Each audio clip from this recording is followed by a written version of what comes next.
Hello students, welcome to Magnet Brains. This is Tasmin Pathan, your science educator for class 9th and for class 10th.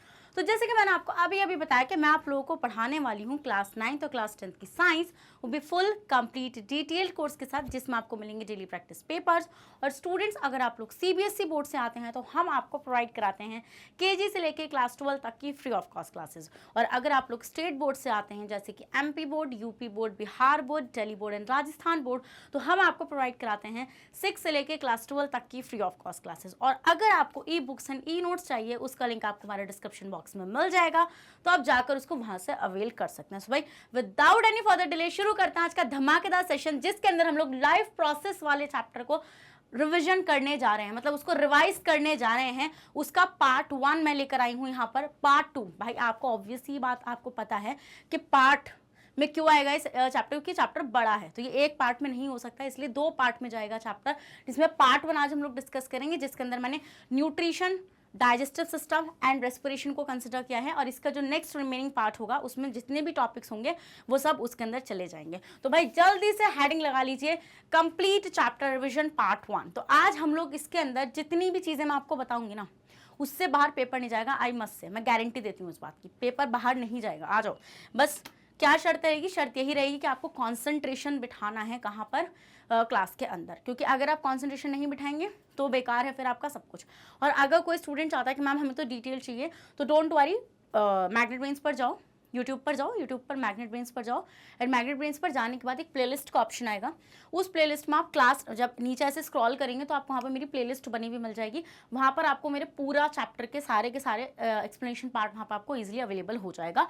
And ये part आप अभी देख ही रहे हैं, और ये भी मिस हो जाता है तो इसको भी आप वहाँ पर देख सकते हैं। तो हर चीज़ आपको प्लेलिस्ट में मिल जाएगी, जो भी चीज़ अभी तक मैंने पढ़ाई है। तो डोंट वरी, कोई ये सोच रहा है ना मैम मेरा छूट गया, किसी का कुछ नहीं छूटा है, सब कुछ मिल जाएगा चैनल पे। चलिए भाई, तो सबसे पहले स्टूडेंट, आप यहाँ पे देख पा रहे होंगे न्यूट्रिशन। सबसे पहले इंपॉर्टेंट बात है कि मैम लाइफ प्रोसेस, मान लो कोई स्टूडेंट न्यू आया है, उसको तो नहीं पता लाइफ प्रोसेस क्या होता है। तो लाइफ प्रोसेस क्या होता है स्टूडेंट के, ऐसे वाइटल एक्टिविटीज़, मतलब इंपॉर्टेंट एक्टिविटीज़, अगर आप जिन्हें परफॉर्म नहीं करेंगे तो आप सर्वाइव नहीं कर सकते। तो ऐसे कुछ फंक्शंस हैं जिसको अगर आपने परफॉर्म नहीं किया तो you can't survive in this environment. जैसे कि कौन कौन सा आपके लाइफ प्रोसेस हो जाएंगे, चलिए आइए देख लेते हैं यहाँ पे कौन कौन सा वेट,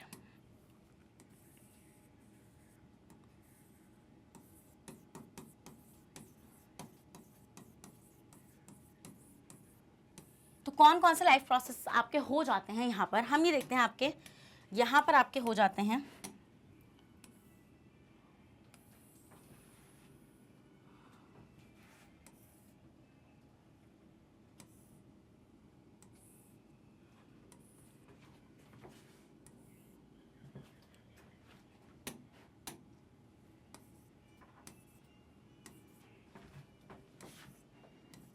तो देखिए स्टूडेंट्स, यहाँ पर आपका सबसे पहले हो जाएगा न्यूट्रिशन।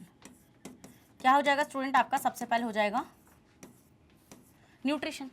अब बेसिकली न्यूट्रिशन क्यों इंपॉर्टेंट होता है मैम, क्यों ये एक लाइफ प्रोसेस है, मतलब कि अगर हमने इसको परफॉर्म नहीं किया तो क्यों हम जिंदा नहीं रह पाएंगे। एक बात बताओ, मान लो तुमने 2 दिन से खाना नहीं खाया एंड मम्मी खाना देना बंद कर दे, तो कैसा लगेगा? मतलब तुम खा भी नहीं रहे हो और घर वाले दे भी नहीं रहे, तो अब बेसिकली क्या है, तुमने खाना छोड़ा था किसी गुस्से की वजह से, बट अब घर वाले भी नहीं दे रहे हैं, तो आपकी बॉडी क्या कर रही है स्टूडेंट्स? उस टाइम पे आपकी बॉडी को तो नीड है ना, क्योंकि आपकी जितनी भी, मतलब even if you are sleeping, if you are breathing, ये भी आपका एक एनर्जी वाला प्रोसेस है, मतलब आपको यहाँ पर भी एनर्जी देनी पड़ती है। तो आप जैसे मान लो मैंने ऐसे सांस ली, तो ये एक्टिव प्रोसेस है, यहाँ पर भाई खर्चा लगता है एटीपी का। अब वो एटीपी कहाँ से बनाती है बॉडी? ग्लूकोज को ब्रेक डाउन करके। मानते हो ना मेरी इस बात को? वो ग्लूकोज कहाँ से आता है? वो ग्लूकोज आता है खाने से। कहाँ से आता है? वो खाने से आता है। अब खाना ही नहीं खाओगे तो न्यूट्रिशन क्या है? न्यूट्रिशन है वो खाना जो आप खा रहे हो और जिससे आप एनर्जी निकाल रहे हो। तो न्यूट्रिशन इज बेसिकली क्या होता है, ये मतलब कि वो फूड है जिसको आप कंज्यूम कर रहे हो। समझ गए ये वाला पॉइंट आप लोग? इस प्रोसेस से आप फूड को कंज्यूम करते हो और उस कंज्यूमिंग फूड से आप एनर्जी निकालते हो। तो न्यूट्रिशन बहुत इंपॉर्टेंट हो गया मैम, करेक्ट हो जाएगा। अभी देखेंगे हम न्यूट्रिशन को। नेक्स्ट आएगा स्टूडेंट आपका डाइजेशन। डाइजेशन देखिए, डाइजेशन क्यों इंपॉर्टेंट होता है? मान लीजिए आपने कुछ खाया, मान लो आपने कोई भी प्रोटीन पार्ट खाया, जैसे मान लो आपने चिकन खा लिया, तो उसमें प्रोटीन है बहुत ज़्यादा। मानते हो मेरी इस बात को? यस मैम, उसमें चिकन है, मतलब प्रोटीन है बहुत ज़्यादा। तो अब हमने देखा कि वो हमने प्रोटीन तो खाया, प्रोटीन हमारी बॉडी के लिए बहुत अच्छा भी होता है, हमारी बॉडी को बिल्डअप करता है, बट प्रॉब्लम ये है कि हमारी बॉडी एज सच उस प्रोटीन को एब्जॉर्ब नहीं कर सकती। तो आपको वो एक कॉम्प्लेक्स फूड है, वो चिकन एक कॉम्प्लेक्स फूड है, तो आपको उस फॉर्म में उसको लेकर आना पड़ेगा कि वो इस सिंपलर फॉर्म में आ जाए कि आपकी बॉडी उसको एब्जॉर्ब कर सके। तो इट मीन्स कि डाइजेशन के थ्रू मैम जो भी हम न्यूट्रिशन में न्यूट्रिएंट लेते हैं, न्यूट्रिएंट मतलब कि वो फूड जो आप ले रहे हैं, जो भी हम लेते हैं, उस कॉम्प्लेक्स फूड को हम लोग को सिंपलर फूड में तोड़ना होता है। यही प्रोसेस कंसिडर होता है आपका क्या, डाइजेशन। क्योंकि डाइजेशन होने के बाद ही आप चीज़ों को एब्जॉर्ब कर सकते हैं, आप उस न्यूट्रिएंट को एक एब्जॉर्बेबल फॉर्म के अंदर लेकर आ सकते हैं। समझे वाला पॉइंट आप लोग। फिर स्टूडेंट्स हम लोग ने कर लिया डाइजेशन। चलिए फिर आएगा स्टूडेंट आपका रेस्पिरेशन। देखिए रेस्पिरेशन क्या कंसिडर होगा स्टूडेंट, जो आपने फूड खाया उस फूड से आपको अल्टीमेटली एनर्जी निकालनी है। क्या निकालनी है स्टूडेंट्स, आपको अल्टीमेटली उससे एनर्जी निकालनी है। तो रेस्पिरेशन वो कंसिडर हो जाएगा कि मैम जो भी हम लोग खाएंगे उससे हमें एनर्जी को निकालना पड़ेगा। इस प्रोसेस को हम लोग क्या बोलेंगे, इस प्रोसेस को हम लोग बोलेंगे रेस्पिरेशन। क्या बोलेंगे हम इस प्रोसेस को, रेस्पिरेशन बोलेंगे, करेक्ट। फिर आएंगे स्टूडेंट्स हम लोग क्या, सर्कुलेशन या फिर ट्रांसपोर्टेशन।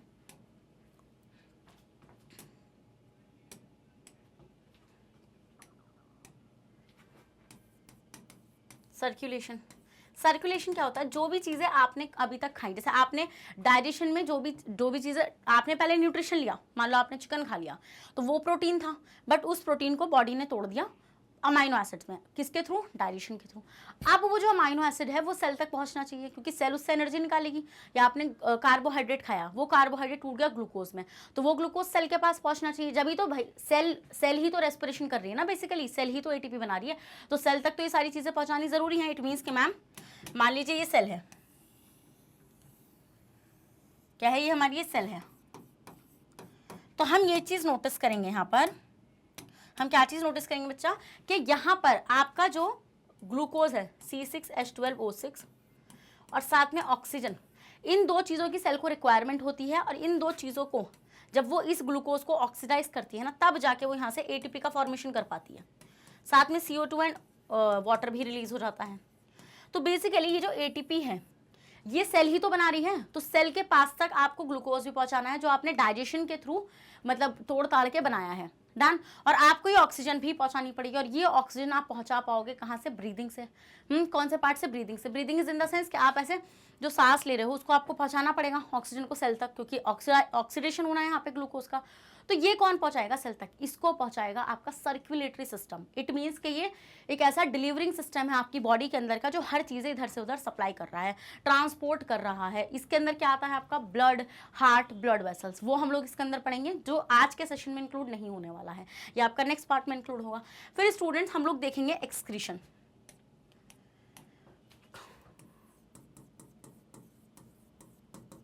फिर क्या रहेगा स्टूडेंट्स, आपका एक्सक्रीशन रहेगा। एक्सक्रीशन क्या है, देखिए जितनी भी मेटाबॉलिक रिएक्शंस आपकी बॉडी में चल रही हैं। अब आप सोचेंगे मैम मेटाबॉलिक रिएक्शंस क्या होती हैं, स्टूडेंट्स ये नहीं बोलना है। मेटाबॉलिक रिएक्शन मैम ने अच्छे से समझाइए, क्या बताएंगे metabolic reaction. Metabolic reactions ma'am वो केमिकल रिएक्शंस हैं जो आपकी बॉडी के अंदर चल रही होती हैं। समझे वाला पॉइंट या नहीं समझे, यस मैम समझ गए हम लोग।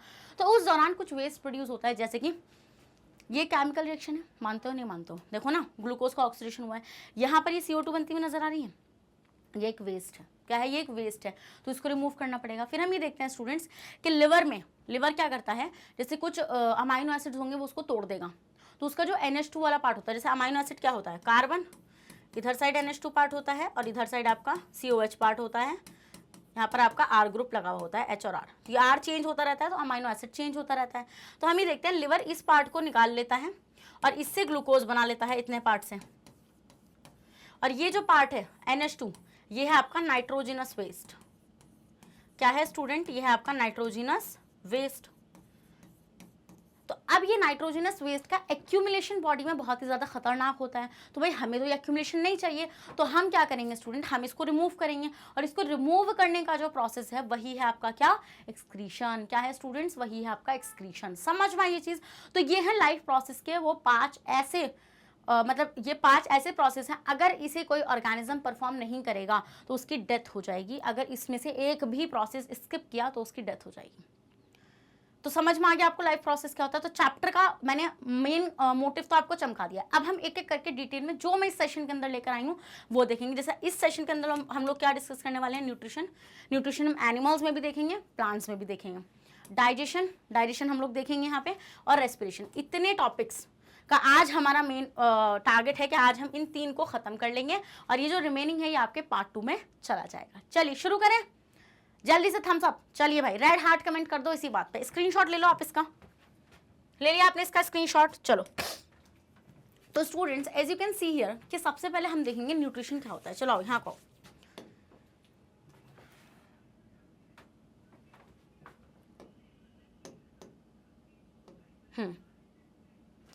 तो जैसे कि सबसे पहला स्टेप में आपको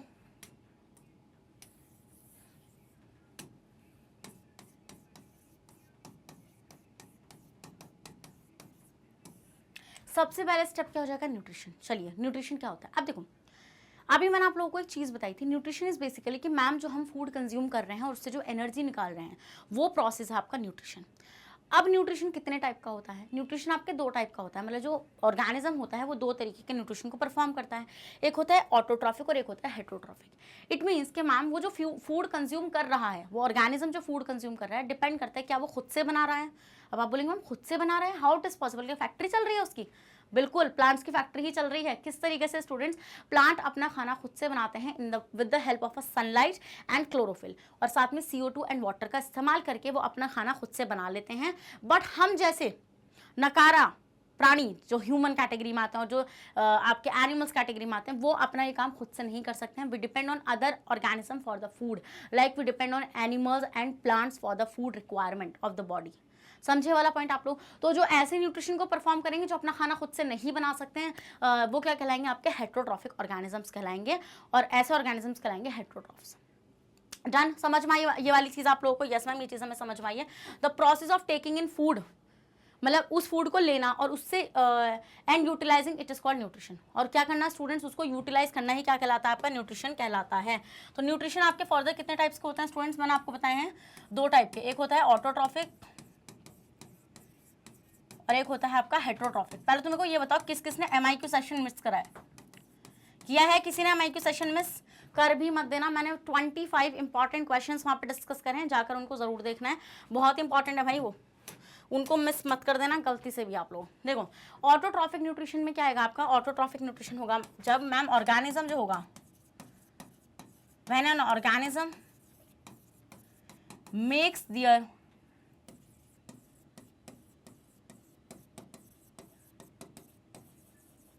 ओन फूड, जब ऑर्गेनिज्म अपना खाना खुद से ही बनाएगा तो वो क्या कंसिडर होगा स्टूडेंट्स, आपका ऑटोट्रॉफिक न्यूट्रिशन कंसिडर होगा। और ऐसे ऑर्गेनिजम्स जो ऑटोट्रॉफिक न्यूट्रिशन को परफॉर्म करेंगे वो कहलाएंगे आपके ऑटोट्रॉफ्स। क्या, organism who performs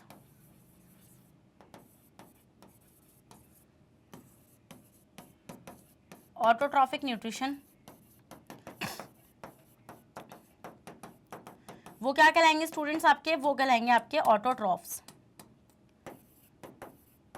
autotrophs. Notes बन रहे हैं ना मेरे साथ, बन रहे हैं नहीं बन रहे हैं, ऐसे कोई नहीं बैठेगा हाथ बांध के, ना ना ना, ऐसे कोई नहीं बैठेगा। तो इसका एग्जाम्पल स्टूडेंट्स अगर मैं लिखना चाहूँ तो मैं यहाँ पे क्या लिख सकती हूँ, plants and certain bacteria and certain bacteria. तो हम इन 2 एग्जाम्पल्स को यहाँ पे लिख सकते हैं। ये क्या करते हैं स्टूडेंट्स, ये अपना खाना खुद से कैसे बनाते हैं, ये अपना खाना इस तरीके से बनाते हैं कुछ के ये यूज़ करते हैं CO2, डन, साथ में यूज़ करते हैं वाटर का, CO2 एंड वाटर का इस्तेमाल करते हैं ये, और in the presence of sunlight and chlorophyll, in the presence of sunlight, रुको चलो लिखो, एंड क्लोरोफिल,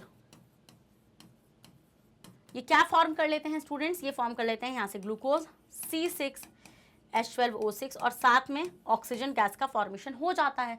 तो ये जो ग्लूकोज है यही तो फूड है, यही तो फूड है। तो देख लो तुम, तो न्यूट्रिशन क्या था, process of taking in food and consuming it, या टेकिंग इन का मतलब कंज्यूमिंग एंड यूटिलाइजिंग इट। तो इन्होंने अपना खाना खुद से ही बनाया, मतलब they are not depend anyone for the food requirement. But हम लोग जो है जैसे ऑटोट्रॉफिक न्यूट्रिशन जो होंगे, इसमें ऑर्गेनिज्म जो होगा वो दूसरे ऑर्गेनिज्म पर डिपेंड होगा। क्या होगा स्टूडेंट? वो दूसरे ऑर्गेनिज्म पर डिपेंड होगा। ये पॉइंट आप लोग याद रखिएगा यहां से।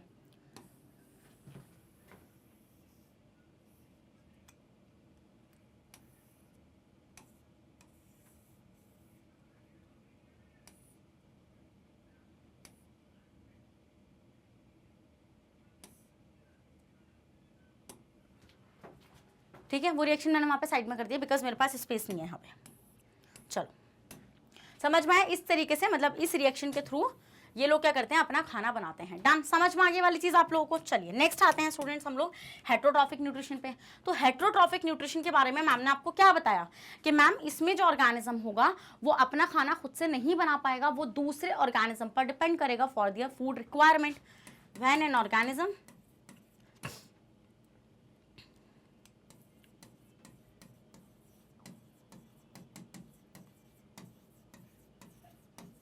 depends on other organism for their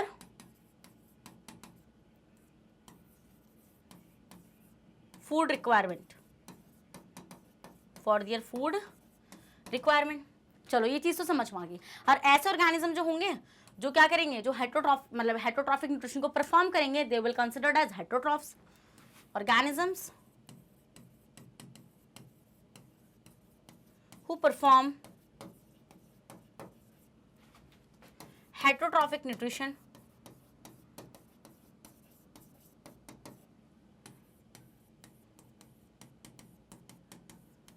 वो क्या कहलाएंगे स्टूडेंट्स आपके? वो कहलाएंगे हेट्रोट्रॉफ्स। क्या कहलाएंगे? वो आपके हेट्रोट्रॉफ्स कहलाएंगे। क्या कहलाएंगे स्टूडेंट्स? वो आपके हेट्रोट्रॉफ्स कहलाएंगे। अब बेसिकली हम लोग देखते हैं कि हेट्रोट्रॉफिक न्यूट्रिशन के अंदर 3 टाइप्स आते हैं कि 3 कैटेगरी से वो ऑर्गेनिजम्स होंगे वो अपने फूड को ले सकते हैं। तो फर्दर हेट्रोट्रॉफिक न्यूट्रिशन 3 टाइप्स में डिवाइड हो जाता है। कितने टाइप में डिवाइड हो जाता है? 3 टाइप में।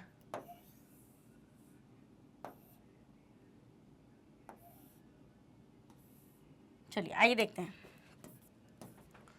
फर्दर 3 टाइप में डिवाइड होता है। एक होता है स्टूडेंट आपका यहाँ पे सेप्रोट्रॉफिक या फिर सेप्रोफिटिक। सेप्रोट्रॉफिक या फिर सेप्रोफिटिक, बात एक ही है, बिल्कुल भी मत सोचना कि मैम डिफरेंट बात। देखो इसमें क्या होगा, सेप्रोट्रॉफिक एंड सेप्रोफिटिक में जो ऑर्गेनिज्म होगा वो डेड एंड डिकेइंग मैटर पर फीड कर रहा होगा। क्या कर रहा होगा स्टूडेंट? वो एक डेड एंड डिकेइंग मैटर पर फीड कर रहा होगा और वो बॉडी के बाहर ही उस फूड को डाइजेस्ट करता है एंड देन उस डाइजेस्टेड फूड को एब्जॉर्ब कर लेता है। क्या कर लेता है स्टूडेंट्स? उस डाइजेस्टेड फूड को एब्जॉर्ब कर लेता है। ये होता है सेप्रोफिटिक न्यूट्रिशन में। तो इट मींस कि मैम ये टाइप ही हुआ ना हेट्रोट्रॉफिक का, क्योंकि इस ऑर्गेनिज्म ने खाना तो किसी और से ही लिया ना। जैसे कि एग्जांपल में आप याद रखेंगे इसके अंदर फंगस। क्या याद रखेंगे एग्जांपल इसका स्टूडेंट्स? फंगस आप एग्जांपल में याद रखेंगे।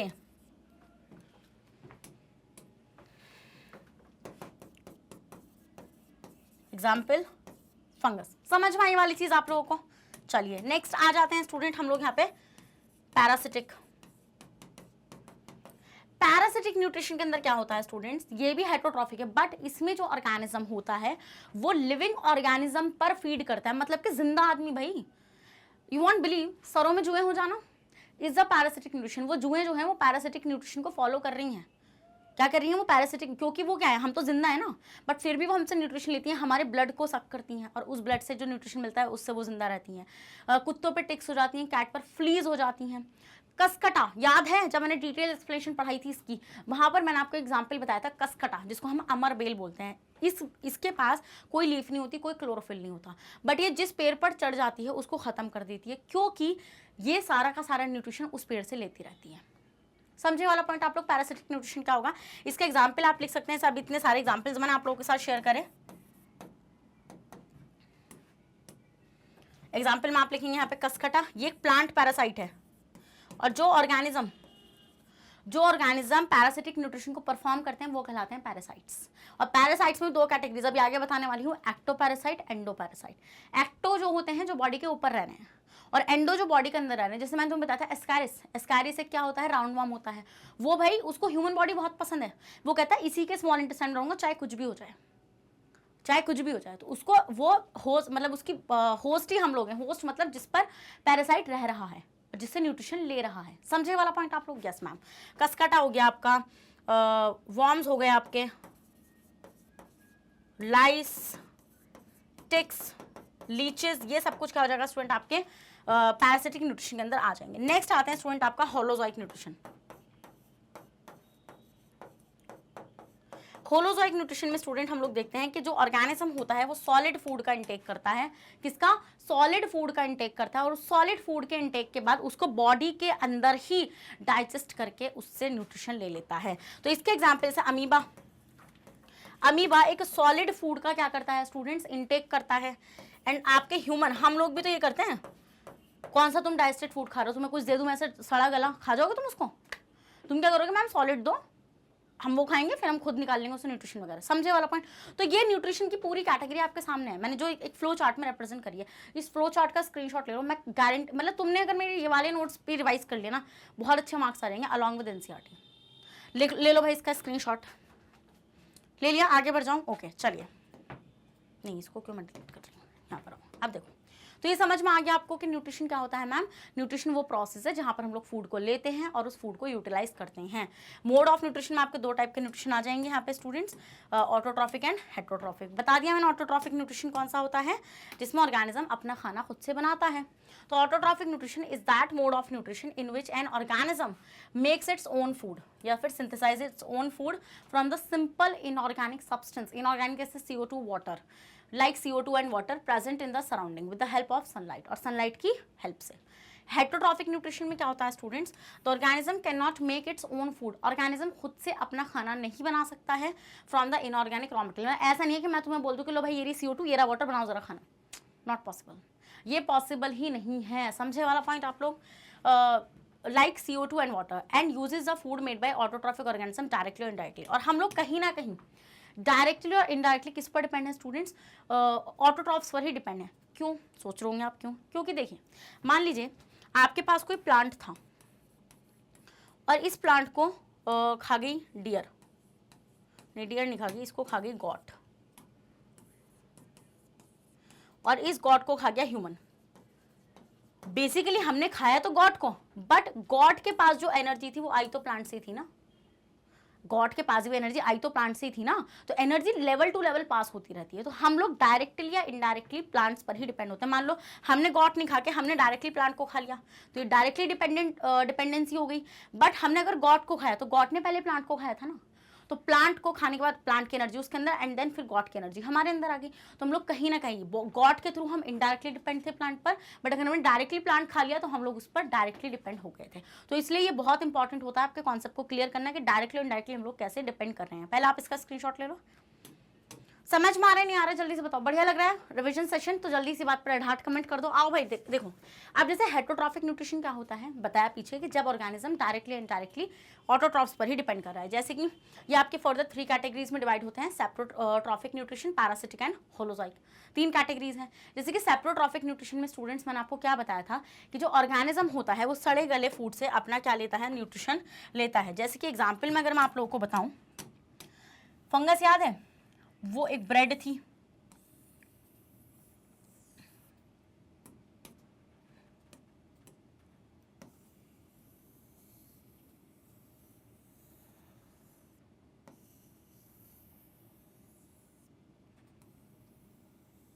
ये थी ब्रेड, और इस ब्रेड पर उग गया था फंगस, जिसके आपको ऐसे लंबे लंबे हाइफा नजर आते हैं। क्या नजर आते हैं? ऐसे लंबे लंबे हाइफा नजर आते हैं।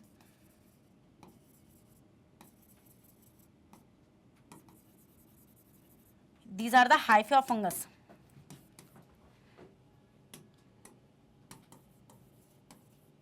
तो हम ये देखते हैं स्टूडेंट्स कि यहाँ पर ये है ब्रेड। तो हम ये देखते हैं स्टूडेंट्स कि फंगस जो होता है वो अपना डाइजेस्टिव जूस इस तरीके से रिलीज करता है यहाँ पर, these are the digestive juice of fungus.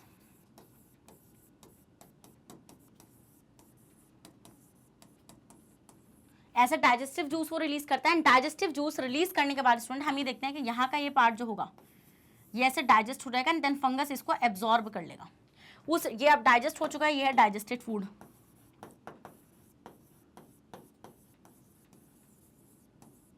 और ये फंगस क्या करेगा स्टूडेंट, ये जो है ये इसको एब्जॉर्ब कर लेगा। तो ये है आपका सैप्रोफिटिक न्यूट्रिशन या फिर सैप्रोट्रॉफिक न्यूट्रिशन। समझ में आई वाली चीज? आगे बढ़ जाओ, ले लो स्क्रीनशॉट, आओ।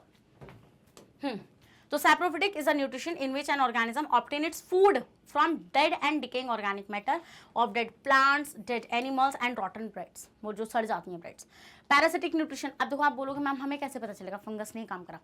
ब्रेड लेना और दो तीन दिन बाहर छोड़ देना, एक ना आपको फूई लगी हुई नजर आएगी उस पर ग्रीन कलर की, वो और कुछ नहीं है, वो फंगस है। आपको नेकेड आई से उसके हाइफे नहीं नजर आएंगे, बट जब आप उसको माइक्रोस्कोप के नीचे देखेंगे तो आपको हाइफे नजर आएंगे। यू नो व्हाट, मतलब कि हम लोग जब ये एक्सपेरिमेंट करते थे तो हमें ना बिल्कुल सड़ी हुई ब्रेड, बिल्कुल काली ब्रेड वो मिलती थी इन माई ग्रेजुएशन ईयर, एंड वो दे देते थे हमें कि भाई निकालो इसके फंगस के हाइफे, मतलब एग्जामिन करो फंगस कौन सा फंगस है, कौन से टाइप का फंगस है। मतलब पूरी की पूरी माइकोलॉजी होती थी, पूरी फंगस की स्टडी होती थी उसमें, और भाई इतनी गंदी स्मेल उसमें से आती थी कि क्या ही बताएं। तो इस तरीके से एग्जामिनेशन होता है और हमें पता चलता है कि फंगस ऐसी ऐसी हरकतें भी कर रहा है। नेक्स्ट स्टूडेंट्स आते हैं parasitic nutrition. Parasitic is that nutrition in which an organism drive its food from body of another living organism. मतलब कि जब ऑर्गेनिज्म किसी लिविंग ऑर्गेनिज्म पर ही फीड कर रहा है, भाई दोगलापन देख रहे हो इस इंसान का कि जिंदा लोग नहीं छोड़ रहे हैं ये, कॉल्ड इट्स होस्ट। और जिस पर ये फीड करते हैं ना उसको हम बोलते हैं होस्ट। क्या बोलते हैं स्टूडेंट्स? हम उसको होस्ट बोलते हैं विदाउट किलिंग इट। मतलब इनको तड़पा तड़पा के मारेंगे बट मारेंगे भी नहीं, इनका कॉन्सेप्ट ये है। जैसे कि मैंने आपको बताया था पैरासिटिक न्यूट्रिशन में आपके जो कैटेगरीज आएंगी वो आएगी पैरासाइट्स की। पैरासाइट्स क्या होंगे? जो पैरासिटिक न्यूट्रिशन को परफॉर्म कर रहे होंगे। ये दो टाइप के होते हैं, एक्टोपैरासाइट और एंडोपैरासाइट। एक्टोपैरासाइट और एंडोपैरासाइट। एक्टो जो होंगे जो बॉडी के ऊपर रह रहे होंगे,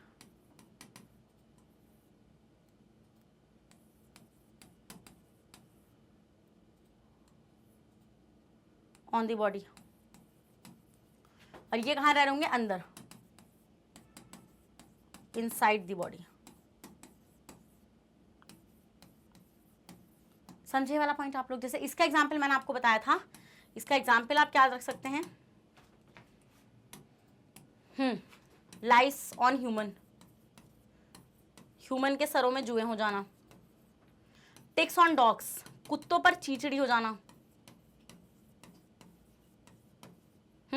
जैसे कसकटा एक प्लांट पैरासाइट है, वो भी आपका एक्टो पैरासाइट है, ऊपर ही रहता है प्लांट के।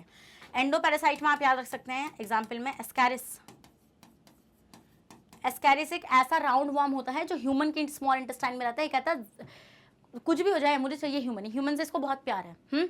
ये रेड हार्ट छोड़ के गया है ह्यूमन के लिए। समझ गए? स्क्रीनशॉट ले लो आप उसका वहाँ पे। चलो आ जाओ यहाँ पे आप। फिर आता है student holozoic nutrition. Holozoic mean feeding on solid food. जब हम सॉलिड फूड पर फीड करते हैं विच में भी प्लांट प्रोड्यूस और एनिमल प्रोडक्ट, मतलब जो प्लांट भी हो सकता है और जो एनिमल प्रोडक्ट भी हो सकता है। डन? समझ में आ गई न्यूट्रिशन? तो मैम न्यूट्रिशन वाली वैल्यू तो हमें समझ में आ चुकी है। अब हम लोग ये देखने वाले हैं कि जो हम देखते हैं कि न्यूट्रिशन प्लांट, तो न्यूट्रिशन प्लांट में मैम प्लांट किस तरीके से उस न्यूट्रिशन को ले रहे हैं, जिस मैकेनिज्म को हम लोग बोलते हैं फोटोसिंथेसिस। क्या बोलते हैं? फोटोसिंथेसिस बोलते हैं। तो फोटोसिंथेसिस क्या है? वही तो फोटोसिंथेसिस है, उस रॉ मटेरियल का इस्तेमाल करना। रॉ मटेरियल क्या? जैसे CO2 हो गया, वाटर हो गया, सनलाइट हो गई, क्लोरोफिल हो गई, इनका इस्तेमाल करके और वहां से फॉर्मेशन करना ग्लूकोज का। किसका फॉर्मेशन करना स्टूडेंट्स? ग्लूकोज का फॉर्मेशन करना।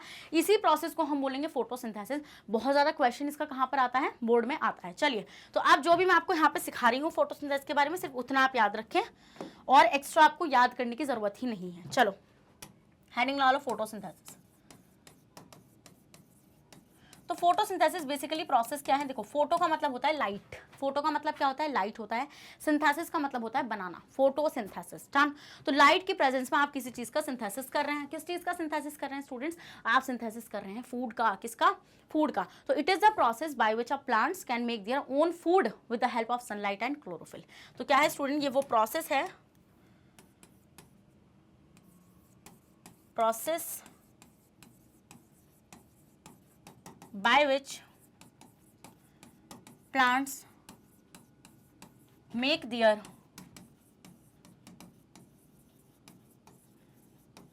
plants make their own food with the help of inorganic substance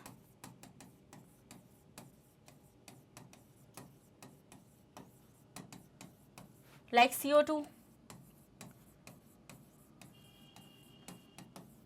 water, and in presence of sunlight.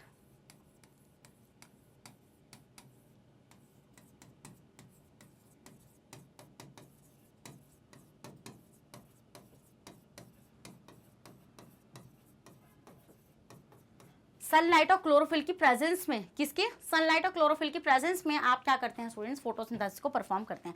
अब मैं फोटोसिंथेसिस के बारे में जितने भी स्टेप्स आपको बताऊंगी सिर्फ आपको उतने याद रखने हैं। मैं आपको बताऊंगी इसके रॉ मटेरियल्स क्या होंगे। तो सबसे पहले इस पर डिस्कशन करते हैं क्योंकि क्वेश्चन बार बार बोर्ड में आता है। Raw materials for photosynthesis.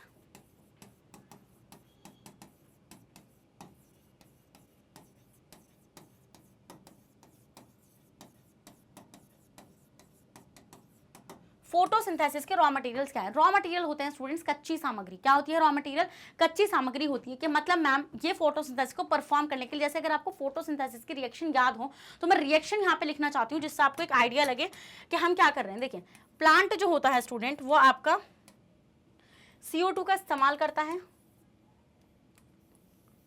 साथ में वाटर का इस्तेमाल करता है एंड यहाँ से फॉर्मेशन करता है ग्लूकोज का और साथ में ऑक्सीजन गैस रिलीज करता है। और ये रिएक्शन हो रही होती है in the presence of sunlight and chlorophyll. किसके प्रेजेंस में हो रही होती है ये रिएक्शन,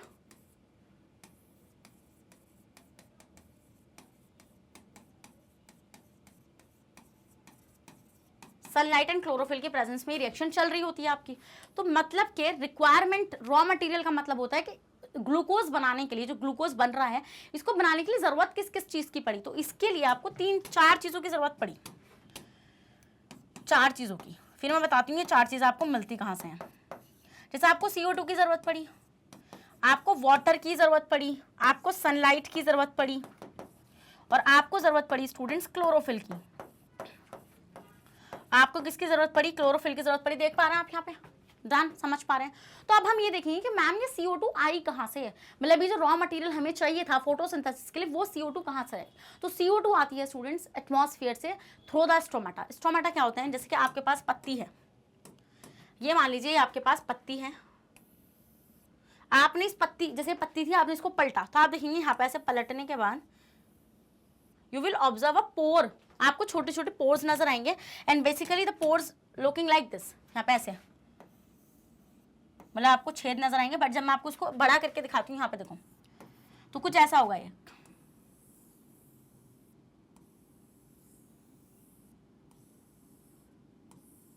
होती हैं गार्ड सेल्स। क्या होती हैं स्टूडेंट्स, ये गार्ड सेल्स होती हैं। Around them there is a subsidiary cells.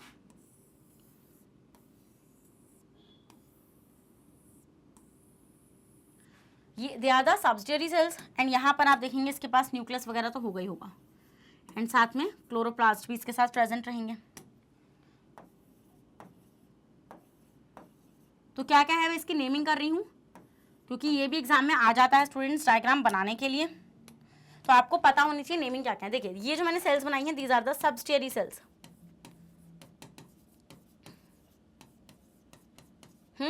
ये जो बनाए हैं student these are the guard cells. Done. And the हो, ये जो बीच वाला पार्ट है ना, this part, this what I am colouring in a pink, this is called stomatal pour.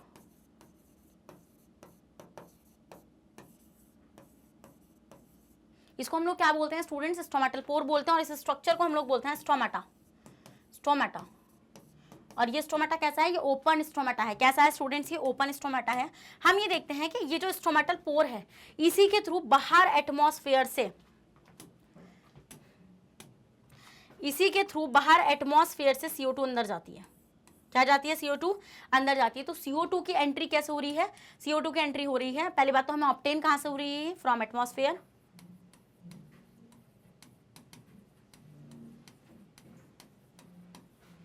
Throw stomata, through stomata. समझे वाला पॉइंट आप लोग? डन? समझ गए नहीं समझ गए? जस्ट मैम हमें ये चीज समझ में आ गई, इसी बात पर रेड हार्ट कमेंट करो। फिर स्टूडेंट्स आते हैं वाटर पर। किस पर आते हैं? वाटर। तो वाटर हमें मिलता है रूट से।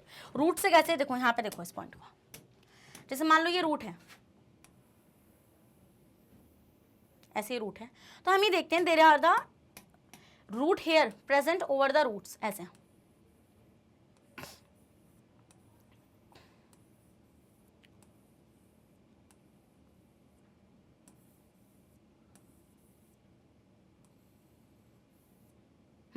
तो ये है आपके रूट हेयर। तो हम ये चीज नोटिस करते हैं स्टूडेंट्स कि सॉइल में देखो, यहाँ पे ये सॉइल है, ये पूरी यहाँ पर ऐसे ही सॉइल है, ये सॉइल है। तो इस सॉइल में है वाटर। क्या है स्टूडेंट्स? यहाँ पर इस सॉइल में है वाटर। तो ये जो वाटर होगा, ये जो वाटर होगा स्टूडेंट्स, इस रूट हेयर के थ्रू प्लांट में जाएगा, through the process called osmosis. क्या? ऑस्मोसिस। क्योंकि आपको पता है वाटर की कॉन्सेंट्रेशन जहां पर हायर होती है वो लोअर की तरफ भागेगा, इस प्रोसेस को हम बोलेंगे ऑस्मोसिस। तो हम ये देखते हैं वाटर जो होता है हमें वो कहां से मिलता है students? From root, from soil,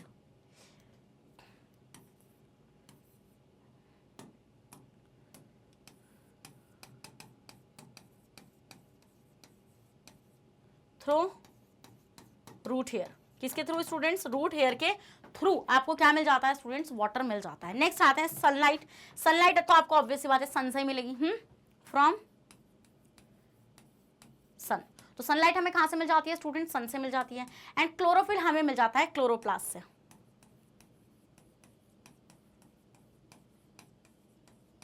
from chloroplast. कहां से? क्लोरोप्लास्ट से मिल जाता है। अब हम ये चीज नोटिस करते हैं स्टूडेंट्स के, आपके ले लो आप पहले इसका स्क्रीनशॉट। तो हम ये चीज नोटिस करते हैं यहां पर कि आपके पास ये लीफ है,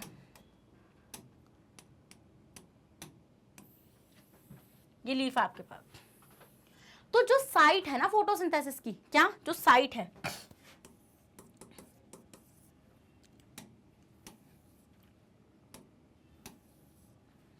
अरे क्या हुआ?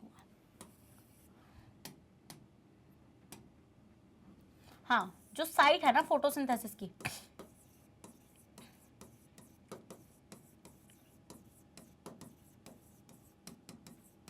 फोटोसिंथेसिस की साइट हो जाएगी स्टूडेंट लीफ। लीफ में आपका फोटोसिंथेसिस चलता है, और लीफ में भी कहां पर चलता है स्टूडेंट्स? मेसोफिल सेल के अंदर चलता है। और उसमें भी सबसे मतलब देखो अल्टीमेटली लीफ में चलता है, बट अगर बहुत डिटेल में लेके जाओ ना कि साइट ऑफ फोटोसिंथेसिस होती है क्लोरोप्लास्ट। क्या? क्लोरोप्लास्ट। लीफ में भी, लीफ में चलता है, बट लीफ में कहां पर चलता है? क्लोरोप्लास्ट में चलता है। तो हम ये देखते हैं students, there is a organelle here, there is a organelle here. जैसे मान लीजिए ये है आपकी मेसोफिल सेल, लीफ की नॉर्मल सेल को हम मेसोफिल सेल बोलते हैं, और इसको फोटोसिंथेटिक सेल भी बोला जाता है क्योंकि इसी के पास क्लोरोप्लास्ट होगा।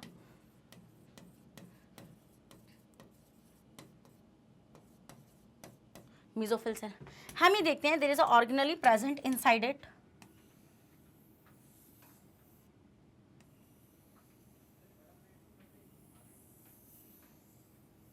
इसको हम लोग बोलते हैं क्लोरोप्लास्ट। क्या बोलते हैं स्टूडेंट्स? हम लोग इसको बोलते हैं chloroplast. And this chloroplast contain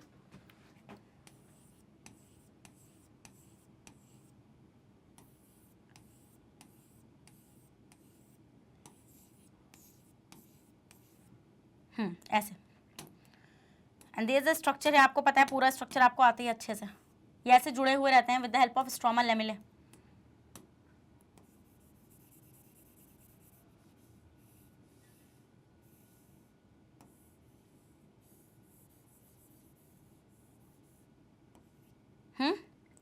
इस तरीके से आपस में जुड़े हुए रहते हैं। तो हम ये देखते हैं स्टूडेंट्स, आपको मैं बताती हूँ यहाँ पे कि फोटोसिंथेसिस में क्या होता है। सबसे पहले यहाँ पर प्रेजेंट होता है, ये जो स्ट्रक्चर मैंने यहाँ पे बनाया ना, इसको हम बोलते हैं ग्रैनम। क्या बोलते हैं हम लोग? इसको बोलते हैं ग्रैनम। इस ग्रैनम में आपका प्रेजेंट होता है क्लोरोफिल, यहाँ पर ऐसे क्या भरा होता है? ये भरा होता है आपका chlorophyll. And this chlorophyll,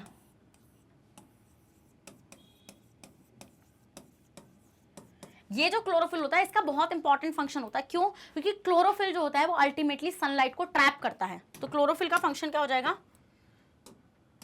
chlorophyll का फंक्शन हो जाएगा to trap the sunlight.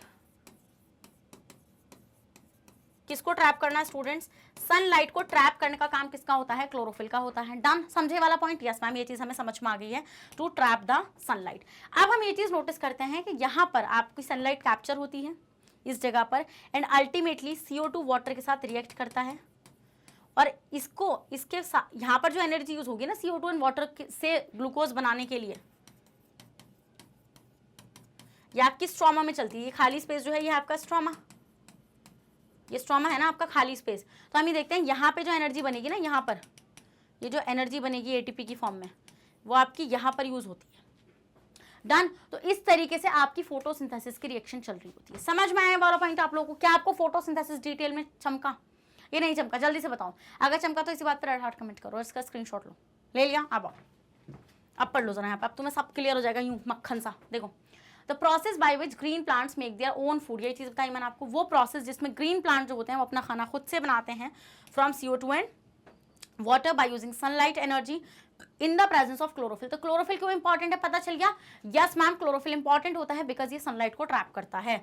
It's called photosynthesis. Oxygen gas is released during photosynthesis. ये जो ऑक्सीजन गैस रिलीज होती है स्टूडेंट्स फोटोसिंथेसिस के दौरान, वो हम लोग कहाँ यूज करते हैं? उसी से हम सांस ले पा रहे हैं, समझ गए ना तुम लोग? तो CO2 वाटर के साथ रिएक्ट करके यहाँ पे एनर्जी हमें मिल जाती है सन से, क्लोरोफिल, और यहाँ पे रिएक्शन में आपका ग्लूकोज का फॉर्मेशन होता हुआ आपको नजर आ जाता है। Next, the process of photosynthesis takes place in green leaves of plant. बताया मैंने आपको ग्रीन लीव्स में हो रहा है, और ग्रीन लीव्स में बेसिकली क्लोरोप्लास्ट हो रहा है। The green leaves of plant make the food by combining CO2 and water in the presence of sunlight and chlorophyll. Requirement for photosynthesis बता चुकी हूँ मैं आपको, CO2 water sunlight and chlorophyll. ये सारी चीजें मैंने आपको अच्छे से एक्सप्लेन कर दी हैं। As you can see in this picture, what you will observe that there is a sunlight, there is a sunlight here, this sunlight ये कहाँ पर लाई कर रही है आपकी? ये स्ट्राइक कर रही है ऑन द लीव्स, एंड आप देखेंगे नीचे से पानी जा रहा है, बाहर से CO2 आ रही है, और यहाँ पर रिएक्शन चल रही है, और देखो ऑक्सीजन आपको निकलती हुई भी नजर आ रही है। और शुगर को नीचे क्यों दिखा रखा है? क्योंकि अल्टीमेटली ग्लूकोज बनता है लीव्स में, अब वो नीचे की तरफ जाएगा, क्योंकि रूट्स में तो फोटोसिंथेसिस हो नहीं रहा है, तो रूट्स खाना कहाँ से खाएंगी? तो रूट्स कैसे खाना खाती हैं? वो जो शुगर है वो लोड होता है और नीचे की तरफ जाता है। समझे वाला पॉइंट? चलिए नेक्स्ट, अब आता है न्यूट्रिशन इन प्लांट्स में। द फोटोसिंथेसिस, वही है बात, जो फोटोसिंथेसिस होता है वो इन स्टेप्स में होता है। सबसे पहले सनलाइट को एब्जॉर्ब किया जाएगा, फिर उस सनलाइट को केमिकल एनर्जी में बदला जाएगा, absorption of sunlight energy by chlorophyll, फिर conversion of light energy into colour chemical energy, and splitting of water. Water को तोड़ेंगे हम लोग उस केमिकल एनर्जी की हेल्प से। फिर हम कार्बन डाइऑक्साइड का रिडक्शन करेंगे, क्या करेंगे? By hydrogen to form carbohydrate. भाई कार्बन CO2 का हम रिडक्शन करते हैं जब भी हमें कार्बोहाइड्रेट मिलता है, जैसे glucose, by utilising the chemical energy obtaining the transformation of light energy. Done, समझ में आया वाला पॉइंट? चलिए नेक्स्ट आते हैं स्टूडेंट्स, न्यूट्रिशन इन एनिमल्स। तो जितना भी प्लांट का न्यूट्रिशन था मैंने आपको पूरी तरीके से समझा दिया है, और अगर आप ऐसा चाहते हैं कि मैंने बहुत जल्दी करी है समझाने में स्टूडेंट्स, तो ये वन शॉट है, ये मत भूलना बिल्कुल भी, क्योंकि अगर डिटेल चाह रहे हो ना ऐसा कि मतलब मैं बढ़िया और भी ज़्यादा एक्सप्लेन, मैंने अभी भी बहुत अच्छे से समझाया तुम लोगों को, बट अगर फिर भी लग रहा है तो जाकर एक बार मेरा डिटेल एक्सप्लेनेशन भी विजिट कर लेना, पता चल जाएगा कि कोई ज़्यादा क्वालिटी डिफरेंस तो कभी होगा ही नहीं मेरे सेशन में, चाहे वो वन शॉट में जा रहा है या फिर वो एक्सप्लेनेशन पार्ट में जा रहा है। क्वालिटी आपको कभी भी ऐसा नहीं लगेगा, 19-20 का फर्क भी कभी नजर नहीं आएगा।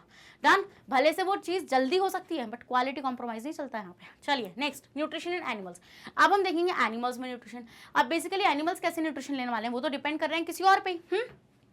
Animals are heterotrophs and hence they depend on other organism for their food. This animal need a source of energy as, मतलब जो उनको फूड चाहिए वो कहाँ से उनको मिल सकता है। जैसे कि आप देखेंगे यहाँ पे, अब ऑन द बेसिस ऑफ के लाइक वो कहाँ से अपना फूड ले रहे हैं, उसके बेसिस पर आपकी जो न्यूट्रिशन है एनिमल्स का वो 3 कैटेगरीज में कैटेगराइज हो जाता है। जैसे कि all animals can be divide two 3 categories on the basis of their food habits. अब वो कौन सा फूड खा रहे हैं? मान लो कोई ऑर्गेनिज्म है, अब बकरी आपके पास आके कहती है अरे यार वो आज वो चिकन बड़ा अच्छा लग रहा था, चलो खा के आते हैं। It's not gonna happen. वो क्या बोलेगी? भाई मेरे को वो पेड़ के पत्ते बड़े अच्छे लग रहे हैं, या रसीले से लग रहे हैं, ये खिलवा दे। इसका मतलब है कि यहाँ पर आप देखेंगे कि एनिमल्स की फूड हैबिट चेंज है। कोई प्लांट्स पसंद कर रहा है, कोई एनिमल्स को पसंद कर रहा है, और कुछ ऐसे हैं जो एनिमल प्लांट दोनों खा रहे हैं, उनका कोई वही नहीं है दीन ईमान। हाँ, जैसे हम लोग कुछ नहीं, प्लांट्स भी खा रहे हैं एनिमल्स भी खा रहे हैं। देखो इधर, herbivore, some animals eat only plants. कुछ एनिमल्स होते हैं स्टूडेंट जो सिर्फ किसको खाते हैं? प्लांट्स को खाते हैं, और दियर प्रोडक्ट्स, मतलब उनके रिलीज हुए प्रोडक्ट्स, फिर से फ्रूट्स, इन सबको। Those animal which eat only plants, ऐसे एनिमल्स जो सिर्फ प्लांट्स को खाते हैं वो कंसिडर होते हैं आपके कॉल्ड हार्बीवोर्स। क्या कहते हैं हम उनको? Called herbivores. Carnivore. Next carnivores क्या होते हैं students? Some animals eat only other animals. कुछ एनिमल्स ऐसे होते हैं स्टूडेंट्स जो सिर्फ अदर एनिमल्स को ही खाते हैं। They do not eat plant food at all. वो कभी भी प्लांट्स को नहीं खाते हैं as a food. Those animals which eat only other animals as food are called carnivore. जैसे शेर, लॉयन, टाइगर। ये कभी देखा है कि मैम अंगूर खाता हुआ नजर आया मुझे एक शेर? ऐसा बिल्कुल नहीं होगा कि अंगूर का ठेला, मतलब वो ठेला वाला ही छोड़ के भाग जाएगा, पहली बात तो, और होगा भी नहीं है। समझ गए वाला पॉइंट? ऑमनिवोर्स क्या होता है स्टूडेंट? जो एनिमल्स पर भी फीड कर रहे हैं और जो प्लांट्स पर भी फीड कर रहे हैं। Animals eat both plants as well as other animals as food. Those animal which eat both plants and animals are called omnivores. क्या कहलाते हैं स्टूडेंट्स? वो आपके ऑमनिवोर्स कहलाते हैं। तो समझ में आ गया न्यूट्रिशन। एनिमल्स में आपकी बेसिस कैटेगराइज होती है कि कौन सी टाइप की फूड हैबिट उनकी है। अब आते हैं स्टूडेंट्स हम लोग न्यूट्रिशन इन अमीबा पे। अमीबा किस तरीके से अपना न्यूट्रिशन ले रहा है? देखिए, न्यूट्रिशन लेने के लिए, हटा दूं मैं इसको, ये तो आपने ले लिया था। न्यूट्रिशन लेने के लिए आपको 5 स्टेप को फॉलो कराना पड़ेगा। क्या? न्यूट्रिशन में आपके फर्दर 5 स्टेप्स होते हैं। न्यूट्रिशन इन अमीबा, सबसे पहले खाने को मुंह में रखना, ये कहलाता है इंजेशन। क्या कहलाता है? ये इंजेशन कहलाता है।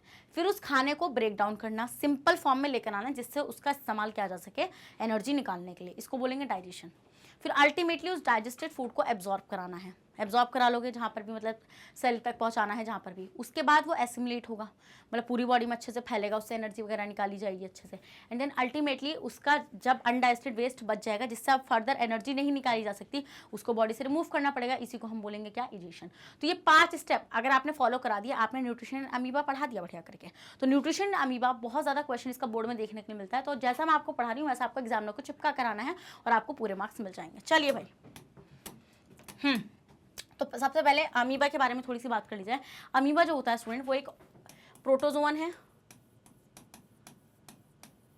और ये एक एक्वाटिक ऑर्गेनिज्म होता है।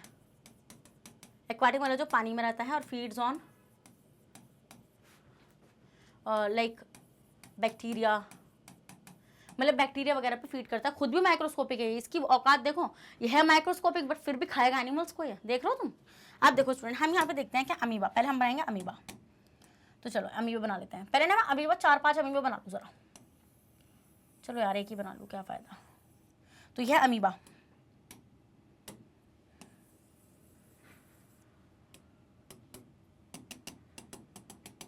क्या है स्टूडेंट? ये है आपका अमीबा। क्या है ये आपका? ये आपका अमीबा। अब हम लोग ये चीज़ नोटिस करते हैं स्टूडेंट्स कि अमीबा बेसिकली होलोजोइक न्यूट्रिशन को परफॉर्म करता है। किसको फॉलो करता है? वो होलोजोइक न्यूट्रिशन को परफॉर्म करता है। डन। तो हम ये देखते हैं यहाँ पे ये क्या करेगा? परफॉर्म्स होलोजोइक न्यूट्रिशन, क्योंकि ये सॉलिड फूड को इनटेक करेगा। अब देखो इसकी हरकतें बताती हूँ मैं तुम्हें। पता है क्या करेगा? ये मान लो कहीं पर है और इसके अराउंड इसको कुछ दिख गया कि जिसको ये खा सकता है, तो ये ना ऐसी मूवमेंट करेगा, यूँ ऐसे, और ऐसे रहेगा, अरे भाई मैं तो कुछ नहीं कर रहा, मैं तो कुछ भी नहीं कर रहा हूँ, मैं तो ऐसे घूमता फिर रहा हूँ ना, I am on a picnic, I am on a picnic, ये बोलेगा। उसको ऐसा दिखाएगा कि भाई मैं पिकनिक पे आया हुआ हूँ, मैं कुछ नहीं कर रहा हूँ। तो उसको नहीं पता, हमें पता है ये क्या कर रहा है, हमें इसका दोगलापन मालूम है कि भाई तू यूँ तो जा रहा है बट तू कुछ नहीं करेगा, तो उसको यूँ निकलेगा पकड़ के। बट इसका दोगलापन उसको नहीं पता। तो मान लो यहाँ पे कोई बैक्टीरिया अपनी फैमिली के साथ पिकनिक पे आया था। अब देखो इसने बेचारे के साथ क्या करा। ये कोई बैक्टीरिया था,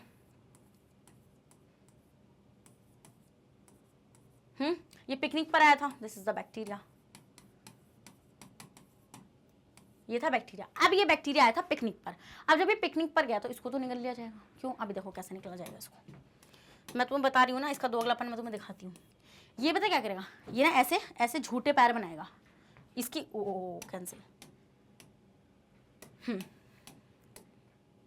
देखो कुछ ऐसे ये अपने झूठे पैरों का फॉर्मेशन करेगा।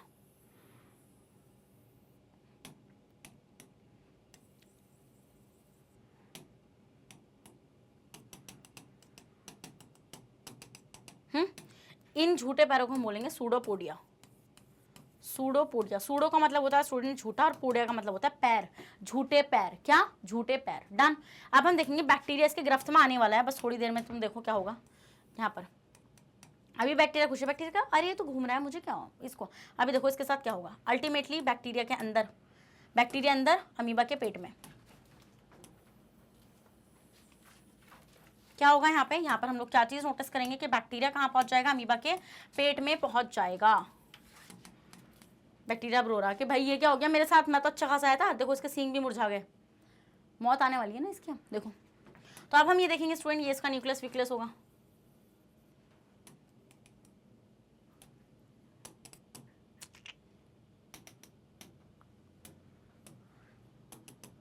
ये काहे हो रहा है रे? डन। तो हम ये देखेंगे इसके अराउंड ना देयर इज एक ऐसे ना एक मेम्ब्रेन बनेगी, ऐसे एक मेम्ब्रेन बन जाएगी, क्योंकि जब अमीबा निकलेगा ना तो उसके अराउंड पानी होगा, क्योंकि वो एक्वाटिक है। तो हम देखेंगे वो थोड़ा सा पानी भी अंदर ले लेता है, सराउंडिंग वाटर भी अंदर ले लेता है, और वहाँ पे फॉर्मेशन हो जाता है फूड वैक्यूल का। तो this is the food vacuole. क्या है स्टूडेंट? ये है आपका फूड वैक्यूल। अब हम ये चीज़ नोटिस करेंगे स्टूडेंट्स कि इस फूड वैक्यूल के अंदर अब क्या होगा अमीबा के अंदर? अमीबा के अंदर ये होगा,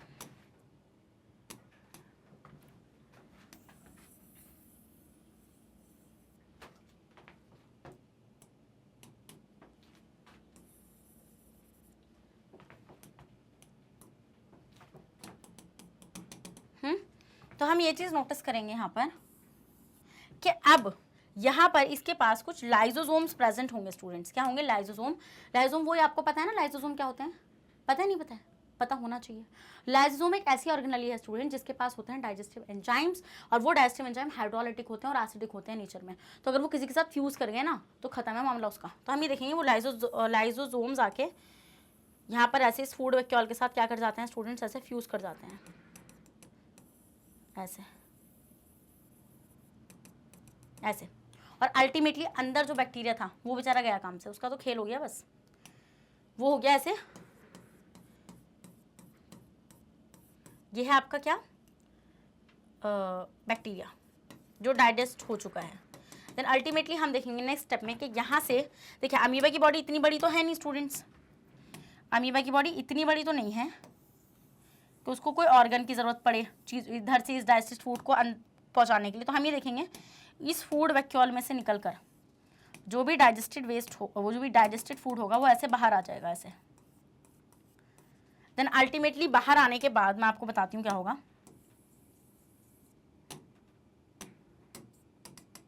ऐसे बाहर आ जाएगा और यहाँ पर ऐसे डिफ्यूजन के थ्रू फैल जाएगा, क्योंकि अमीबा की बॉडी छोटी है तो डिफ्यूजन के थ्रू आराम से ये फूड यहाँ पे फैल सकता है। तो अब यहाँ पे डिफ्यूजन के थ्रू ये फूड फैल जाएगा। देन क्या होगा? अमीबा इसका यूज़ कर लेगा, जो भी उसको यूटिलाइजेशन इसका करना होगा एनर्जी के लिए। अब हम देखिए कुछ ऐसा पार्ट बचेगा इस फूड में जो अनडाइजेस्टेड है, मतलब जिसको डाइजेस्ट नहीं किया जा सकता। तो हम ये देखेंगे कि ये जो फूड वैक्यूल था ना यहाँ पे, दिस फूड वैक्यूल, ये आके ना ऐसे प्लाज्मा मेम्ब्रेन के साथ फ्यूज कर जाता है ऐसे।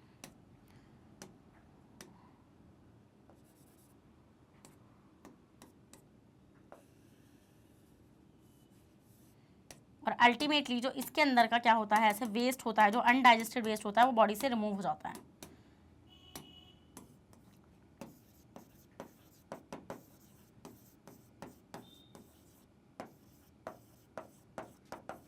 अनडाइजेस्टेड वेस्ट क्या होता है स्टूडेंट्स? बॉडी से एक्सक्रीट आउट हो जाता है कुछ इस तरीके से। समझे वाला पॉइंट? तो ये होता है न्यूट्रिशन अमीबा। इस तरीके से अमीबा अपना न्यूट्रिशन ले रहा है। तो जरा इसके नामकरण भी कर दें इनके स्टेप्स के। चलो आओ करना शुरू करते हैं। Let me choose a colour first.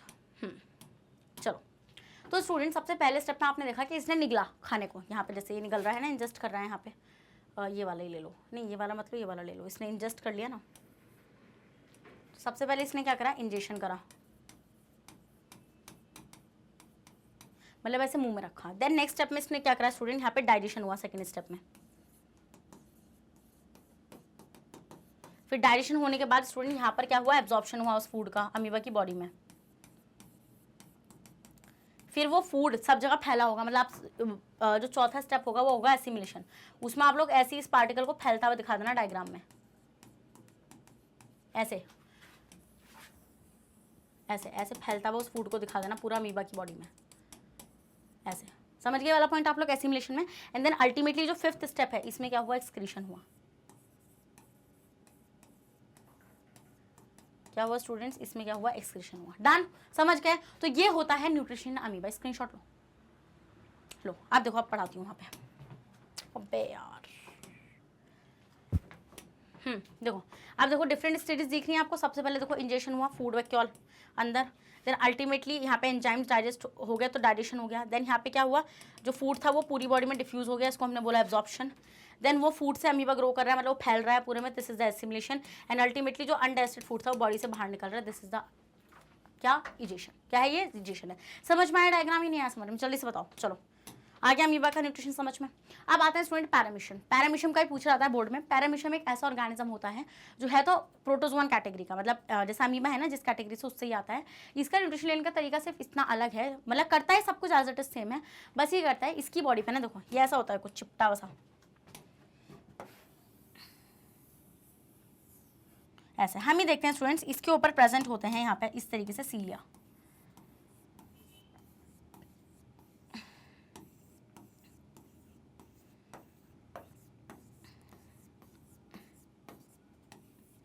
अब स्टूडेंट इसके हाथ पैर तो लगे हुए नहीं है कि उठा के खा लेगा, कि मोमोज प्लेट में डाल दिया और इसने उठा के मुंह में रख लिया, ऐसा तो हो नहीं सकता।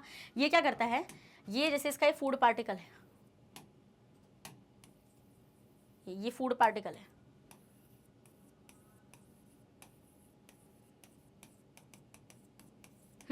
और ये मान लो इसका ये माउथ है, दिस इज द माउथ, ये माउथ है। तो हम ये देखेंगे ये जो फूड पार्टिकल है ये सीलिया के थ्रू, जैसे सीलिया ये है, जैसे सीलिया ये है, तो ये ना इस तरीके से ऐसे ऐसे ऐसे वाली मूवमेंट करता करता कहाँ पर आएगा, यहाँ पर, जैसे मान लो यहाँ है, फिर यहाँ आएगा, यहाँ आएगा, ऐसे करता करता ये माउथ के अंदर एंट्री ले लेता है, और फिर अंदर सेम स्टेप होता है जो अभी अभी पीछे न्यूट्रिशन ने अमीबा में सिखाया है। Paramecium is also a tiny unicellular organism which lives in water. Paramecium uses its hair-like structure called cilia to sweep the food particle from water and put them into its mouth. अपने mouth में रखने के लिए वो सीलिया का इस्तेमाल करता है। बस एक ये पॉइंट याद कर लेना एडिशनल इसके अंदर, वरना सेम आपको वही चिपका कराना है अगर एग्जामिनेशन में आता है। देखो दिस द पैरामीशियम, देखो चप्पल जैसा है ना, बिल्कुल चपटा वसा ये देख रहे हो, इसका ये ओरल ग्रूव है। ओरल ग्रूव मतलब इसका माउथ है। जैसे उसमें तो सूडोपोडिया बनाता है अमीबा, बट ये सूडोपोडिया नहीं बनाता, इसका खुद का ओरल ग्रूव होता है। और ये आपको बाल नजर आ रहे हैं, जो बाल नहीं है ये सीलिया हैं, जो प्रोटीनेशियस हेयर लाइक स्ट्रक्चर्स होते हैं। समझ में आया वाला पॉइंट आप लोगों को। तो आप लोगों को पैरामीशियम के अंदर भी न्यूट्रिशन समझ में आ गया, अमीबा के अंदर भी न्यूट्रिशन समझ में आ गया। अब हम देखेंगे ह्यूमन के अंदर। तो अब देखने वाले हैं ह्यूमन बीइंग का न्यूट्रिशन। आओ देखो, लगाओ हेडिंग नेक्स्ट। चलो अब आते हैं students nutrition in human being. जितना डाइजेस्टिव सिस्टम पढ़ाऊंगी उतना पढ़ लो, फंक्शंस बताऊंगी वो कर लो, बस डाइजेस्टिव सिस्टम डाउन हो जाएगा। आ जाओ भाई मेरे साथ यहाँ को। तो सबसे पहले स्टूडेंट्स हेडिंग लगाओ डाइजेस्टिव सिस्टम, क्योंकि ह्यूमन में जो न्यूट्रिशन चल रहा है वो डाइजेस्टिव सिस्टम के थ्रू ही चल रहा है, डाइजेशन भी उसका वहीं से होगा पूरा का पूरा। अब हम देखेंगे डाइजेस्टिव सिस्टम। तो स्टूडेंट्स डाइजेस्टिव सिस्टम में ह्यूमन बीइंग के दो पार्ट आएंगे। एक तो होगा आपका एलिमेंट्री कैनाल,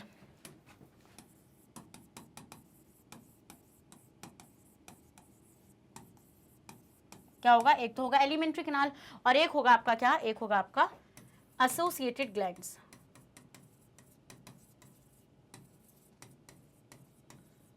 एक तो होगा आपका एलिमेंट्री कैनाल और एक होगा आपका एसोसिएटेड ग्लैंड। समझ में आया वाला पॉइंट आप लोगों को। एलिमेंट्री कैनाल क्या होगी, एलिमेंट्री कैनाल बेसिकली, देखो मैंने आपको एक बात बताई थी कि ह्यूमन बॉडी बेसिकली एक ड्रम है। अब आप बोलेंगे मैम ड्रम है, यस बेसिकली ह्यूमन बॉडी एक ड्रम है और उस ड्रम में एक पतली सी ट्यूब जा रही है। क्या जा रही है, उसमें से एक ट्यूब निकल के जा रही है और वो ट्यूब एलिमेंट्री कैनाल है। क्या है वो, एलिमेंट्री कैनाल है।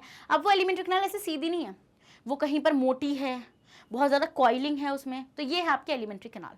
फिर यहाँ पे आपको समझ में आया एसोसिएटेड ग्लैंड्स, कुछ साथ में ग्लैंड्स लगी हुई हैं जो डाइजेशन में हेल्प कर रही हैं। समझे वाला पॉइंट आप लोग। तो एलिमेंट्री कैनाल कहाँ से शुरू होती है, फ्रॉम माउथ टू एनस।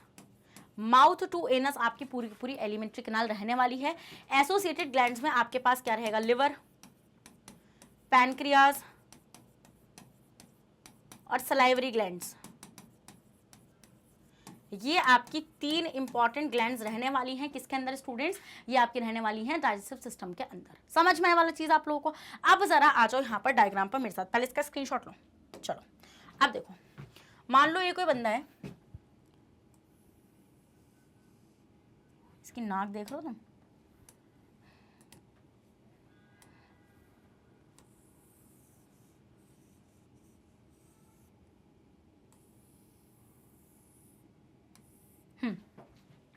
तो ये कोई पर्सन है जिसके अंदर आप झांक रहे हो और आप देख रहे हैं इसके एलिमेंट, मतलब इसकी बॉडी में किस तरीके से डाइजेस्टिव सिस्टम रखा हुआ है। तो हम देखेंगे स्टूडेंट सबसे, हाँ एक इंपॉर्टेंट पॉइंट मैं बताने भूल गई, अरे यार, देखो डाइजेस्टिव सिस्टम की जो लोकेशन है ना वो है एब्डोमिनल कैविटी। क्या है स्टूडेंट्स, वो है एब्डोमिनल कैविटी। मैंने आपको ये चीज़ अच्छे से बताई थी कि हमारी जो, मैंने आपको बताया था खाली ड्रम है ना हमारी बॉडी, उस खाली ड्रम को हम बोलते हैं बॉडी कैविटी। वो बॉडी कैविटी तीन तीन पार्ट्स में डिवाइड होती है। एक मसल होती है डायफ्राम, उससे ऊपर वाली होती है थोरासिक कैविटी जहां पर आपके लंग्स और हार्ट पड़े हुए हैं, और उसके नीचे वाली होती है आपकी क्या, एब्डोमिनल कैविटी जहां पर आपका पूरा पूरा डाइजेस्टिव सिस्टम पड़ा हुआ होता है, और उसके नीचे होती है पेल्विक कैविटी जहां पर आपके रिप्रोडक्टिव ऑर्गन्स पड़े हुए होते हैं। समझे वाला पॉइंट? तो ये पड़ा होता है आपका एब्डोमिनल कैविटी, मतलब कि डायफ्राम है उसके नीचे, डायफ्राम के नीचे है ये। समझ गए वाला पॉइंट? जैसे जैसे ही डायफ्राम है ना तो स्टमक उसके नीचे लग जाता है एकदम से। चलो अब आओ। तो हम ही देखेंगे स्टूडेंट्स यहां से,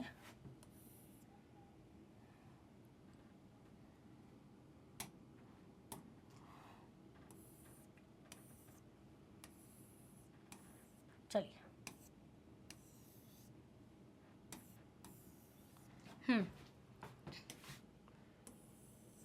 तो हम ये देखते हैं स्टूडेंट, यहाँ पे एक ऐसे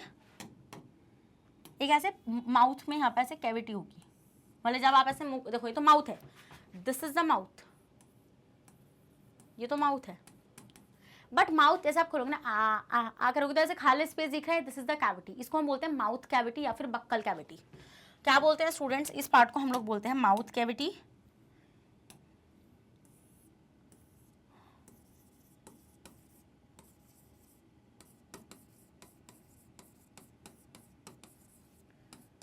या फिर बक्कल कैविटी। माउथ कैविटी या फिर बक्कल कैविटी हम लोग किसको बोलते हैं स्टूडेंट्स? हम लोग बोलते हैं इसको मतलब कि जो आपको खाली स्पेस नजर आ रहा है। समझ में आया तुम्हें कैसे बोल रही हूँ मैं? जैसे गोलमाल में तुषार कपूर था ना, हुआ है, देख रहे हो तुम क्या क्या हो रहा है तुम्हारे चक्कर में। देखो अब स्टूडेंट हम ही देखते हैं, यहाँ से नेजल कैविटी भी होती है, but this is not the part of digestive system, but मुझे कोई चीज़ बतानी है इसलिए मैं यहाँ पे बना रही हूँ उसको।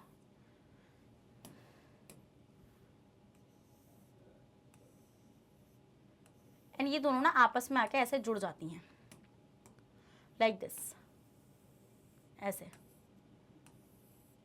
एंड जहां पर आके जुड़ती है ना, this part, this is a common passage, इसको हम बोलते हैं फेरिंग्स। तो फेरिंग्स क्या है बेसिकली? फेरिंग्स वो कॉमन पैसेज है जहां पर आपका nasal cavity and buccal cavity आके जुड़ जाता है।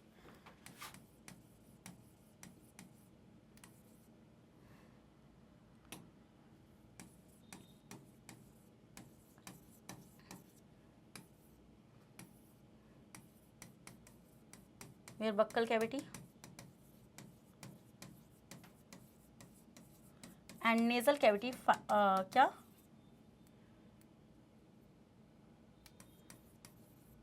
कंबाइंस। फिर हम देखते हैं स्टूडेंट्स, यहाँ से अब ये जो ट्यूब है ना ये अलग हो जाती है। एक होता है ट्रैकिया जो आगे की तरफ को निकल जाता है स्टूडेंट्स, और एक होता है फूड पाइप। तो ये जो फूड पाइप है इसको हम बोलते हैं ईसोफेगस। क्या बोलते हैं स्टूडेंट्स? हम इस फूड पाइप को बोलते हैं ईसोफेगस। और ये जो निकल गया दिस इज द ट्रैकिया। ये क्या है? ये है आपका ट्रैकिया। तो हम ये देखते हैं स्टूडेंट्स कि ये ट्रैकिया जो होता है यहाँ पे ऐसे कार्टिलेज रिंग्स लगी हुई होती हैं, अभी पढ़ाऊंगी ये भी, डोंट वरी। तो ये ट्रैकिया है। तो हम ये देखते हैं स्टूडेंट, जहाँ पर ट्रैकिया शुरू होता है ना, पहले ट्रैकिया शुरू नहीं होता, रुको, जहाँ से ट्रैकिया शुरू होने वाला होता है यहाँ पर हम देखते हैं कि एक ऐसे एक बॉक्स लगा हुआ आपको नजर आ जाएगा। ऐसे ट्रैकिया चल रहा है, मतलब यहाँ पे एक बॉक्स प्रेजेंट होता है, और ये ट्रैकिया तो चल ही रहा है, ऐसे ट्रैकिया चल ही रहा है। देखिए, तो हम ये देखते हैं ये जो बॉक्स है ये बहुत ही ज़्यादा इंपॉर्टेंट है, क्योंकि हम इसको बोलते हैं वॉइस बॉक्स। ये क्या है? ये है आपका वॉइस बॉक्स। इस वॉइस बॉक्स का नाम है आपका क्या? लैरिंग्स। क्या नाम है स्टूडेंट्स इसका? लैरिंग्स नाम होता है। जो आप बोल पा रहे हैं ना, ये वाइब्रेशन इसके अंदर हो रहा है जब एयर जा रही है एंड हम बोल पा रहे हैं यहाँ से। तो हम ये देखते हैं स्टूडेंट्स के इस वॉइस बॉक्स के ऊपर ना यहाँ पर देयर इज अ ढक्कन मतलब एक कैप होता है। मतलब देखो इसकी जो ओपनिंग होती है ना वॉइस बॉक्स की, यहाँ पे देखो, let me show you here.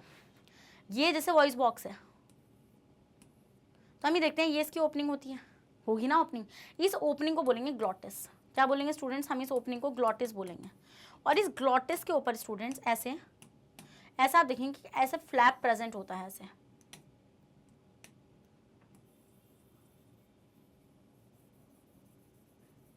एक ऐसे कार्टिलेज का बना हुआ फ्लैप प्रेजेंट होता है, और इस फ्लैप को हम बोलते हैं एपीग्लॉटिस। मतलब ग्लॉटिस के ऊपर है तो हम उसको बोलेंगे एपी मतलब होता है ऊपर, बायो में एपी का मतलब होता है ऊपर, तो एपीग्लॉटिस हो जाएगा आपका ये ग्लॉटिस के ऊपर एपीग्लॉटिस। अब हम ये देखते हैं ये एपीग्लॉटिस बहुत ही इंपॉर्टेंट है, क्योंकि ये ऐसे पार्शियली खड़ा रहता है। अब पार्शियली जैसे मान लो ये बॉक्स है यहाँ पे, ये पार्शियली क्यों खड़ा रहता है? क्योंकि जब आप खाना खाते हो तो देखो ये कॉमन पैसेज है, फेरिंग्स। तो खाना तो आएगा तो वो ट्रैकिया में भी जा सकता है। तो हम ये देखते हैं जब खाना आता है तो खाना ऐसा है तो ये ना ऐसे गिर जाता है, ये ऐसे देखो यहाँ पे, जब ऐसे खाना आ रहा है तो ये ऐसे गिर जाता है, ऐसे ऐसे, मतलब कि यहाँ पर ये था, ये कहाँ पर आ जाएगा, ऐसे पूरी तरीके से इसको ऐसे कवर कर लेगा, ऐसे इसको कवर कर लेगा। तो अल्टीमेटली हम लोग ये चीज़ नोटिस करेंगे कि इसकी वजह से खाना ट्रैकिया में नहीं जा पाएगा, जिसकी वजह से आपको इरिटेशन वगैरह कॉज नहीं होगी। बट जब आपकी ज़बान बहुत ज़्यादा चलती है ना, खाना खाते हैं मम्मी बोलती है मत बोलो, बट आपकी ज़बान नहीं रुकती, तो उस टाइम पर क्या होता है कि ये वॉइस बॉक्स वाइब्रेट कर रहा होता है, तो ये भी वाइब्रेट करता रहता है। तो आपने खाना खाया और ज़रा सा खाना अंदर और बस खेल खत्म। कितना गंदी तरीके से कफिंग होती है, देखिए आप लोगों ने, ऐसा लगता है कि दम निकल जाएगा, जान निकल जाएगी। तो समझ में आया? तो इसलिए बोलते हैं कि खाना खाते हुए नहीं बोलना चाहिए। उसका साइंटिफिक रीजन आपको समझ में आ गया होगा। तो एपिग्लॉटिस का इंपॉर्टेंट फंक्शन बोर्ड में पूछा जा चुका है। तो एपिग्लॉटिस का फंक्शन क्या होता है students? To prevent the entry of food in the trachea. Trachea में फूड की एंट्री नहीं होनी देनी है, इसका कौन ध्यान रखता है? एपिग्लॉटिस ध्यान रखता है। डन। तो अब हम देखेंगे यहाँ से ये ईसोफेगस हो गया, एंड देन ईसोफेगस आके यहाँ से ऐसे पतली ट्यूब आएगी, देन ऐसे मोटी हो जाएगी, एंड दिस मोटा structure is your stomach. Done. क्या है? ये स्टमक है। देन स्टमक से ऐसे सी शेप स्ट्रक्चर निकलेगा, इसको हम बोलेंगे duodenum, and then this duodenum will be coiled like this. ये हाईली कॉइलिंग आपको देखने के लिए मिलेगी।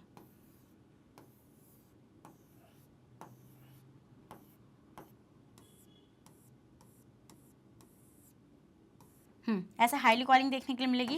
And there is another structure here, there is another here structure here, जिसको हम बोलेंगे लार्ज इंटेस्टाइन।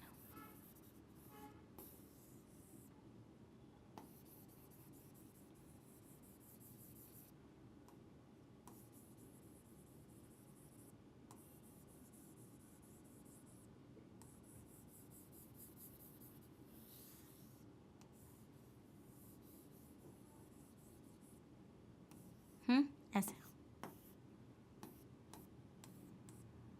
ऐसे।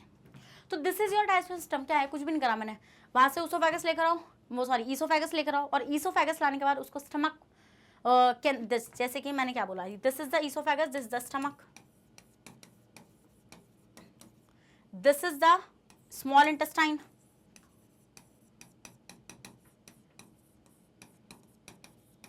दिस इज द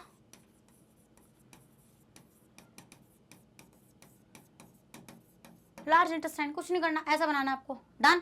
फिर मैंने आपको बताया था कुछ आपको ग्लैंड्स मिलेंगी यहाँ पे, जैसे कि आपको मिल जाएगा लिवर, जैसे लिवर आपको मिल जाएगा यहाँ पर,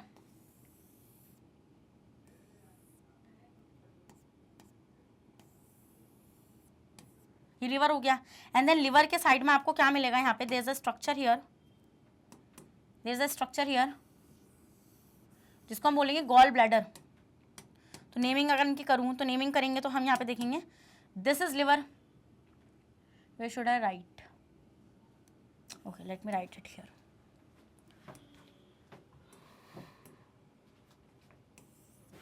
this is the liver, this is the gall bladder.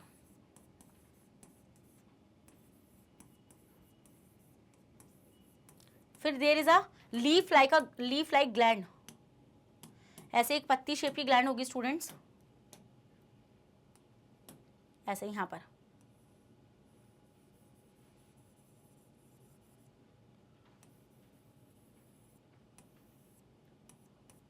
और इस पत्ती शेप की ग्लैंड को हम लोग क्या बोलेंगे? पैनक्रियाज। क्या बोलेंगे हम इसको बोलने वाले हैं पैनक्रियाज। समझ में आने वाली चीज आप लोगों को? तो ये एसोसिएटेड ग्लैंड्स हैं। फिर आपकी सलाइवरी ग्लैंड की मैंने बात नहीं करी, क्योंकि वो बैठे हुए यहाँ पे, मैंने बताया था ना, दो पैरेट बिठा दो गालों पे, यहाँ पे होंगी दो, और एक होगी टंग लो ऐसे, और नीचे की तरफ ऐसे उसको टच करो अपने सॉफ्ट पार्ट को, देखोगे वहां से सलाइवा निकल रहा है, वहाँ पे एक सलाइवरी ग्लैंड प्रेजेंट होती है आप लोगों की। तो वो हो जाएगी आपकी वहाँ पे, जो आपकी माउथ में प्रेजेंट होती है, मतलब ऐसे समझ लो यहाँ पे। अगर मैं आपको थोड़ी सी भी दिखा दूँ ऐसे साइड में, इधर साइड को, एक ही तो नजर आएगी आपको ये। इसको हम बोलते हैं parotid gland, which is basically a salivary gland. जो क्या होती है स्टूडेंट्स? आपकी सलाइवरी ग्लैंड होती है। This is your digestive system, this is your digestive system. अब मैं आपको सारे के सारे डाइजेशन पढ़ाऊंगी, कहाँ पे कौन सा डाइजेशन होता है किस पार्ट में, और अलग से एक एक पार्ट को भी एक्सप्लेन करूंगी। जल्दी से इसका स्क्रीनशॉट लो। समझ में आप लोग कुछ नहीं करना भाई। देखो बक्कल कैविटी, पहले माउथ, माउथ से बक्कल कैविटी, बक्कल कैविटी से ईसोफेगस, ईसोफेगस से स्टमक, स्टमक से स्मॉल इंटेस्टाइन, स्मॉल इंटेस्टाइन से लार्ज इंटेस्टाइन। बस बात खत्म। इतना सा है, लो इतनी ईजी है, इतना ईजी। चलो अब स्क्रीनशॉट लो। अब देखो यहाँ पर आओ। सबसे पहले डाइजेशन शुरू होगा आपका कहाँ पे, माउथ से। तो माउथ के बारे में अगर मैं बातें करूँ तो माउथ में से आप हंसेंगे तो आपको नजर आएंगे आपके टीथ। माउथ में क्या प्रेजेंट होंगे, आपके टीथ प्रेजेंट होंगे। टीथ के बारे में अगर थोड़ा सा सोच विचार मैं आपके साथ करूं तो आपको पता है कि टीथ कैसे होंगे, कुछ ऐसे होंगे। पहले आप यहां पर देखेंगे,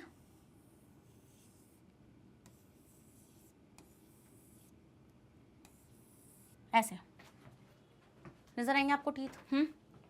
जिसको मैंने शायद जाने कैसे ही बनाया है, रुको जरा,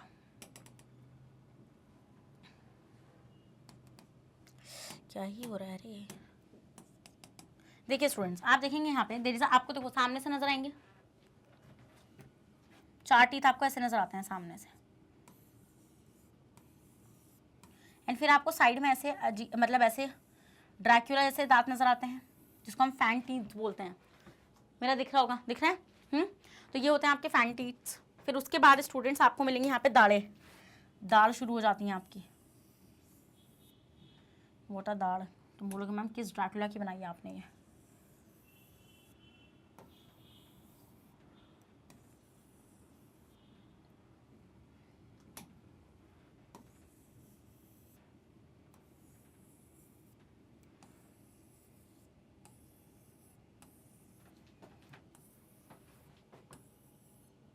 ऐसा आपको कुछ नजर आएगा। तुम बोलोगे मैम किसके दांत बनाए आपने, हमको ये समझ ही नहीं आ रहा है।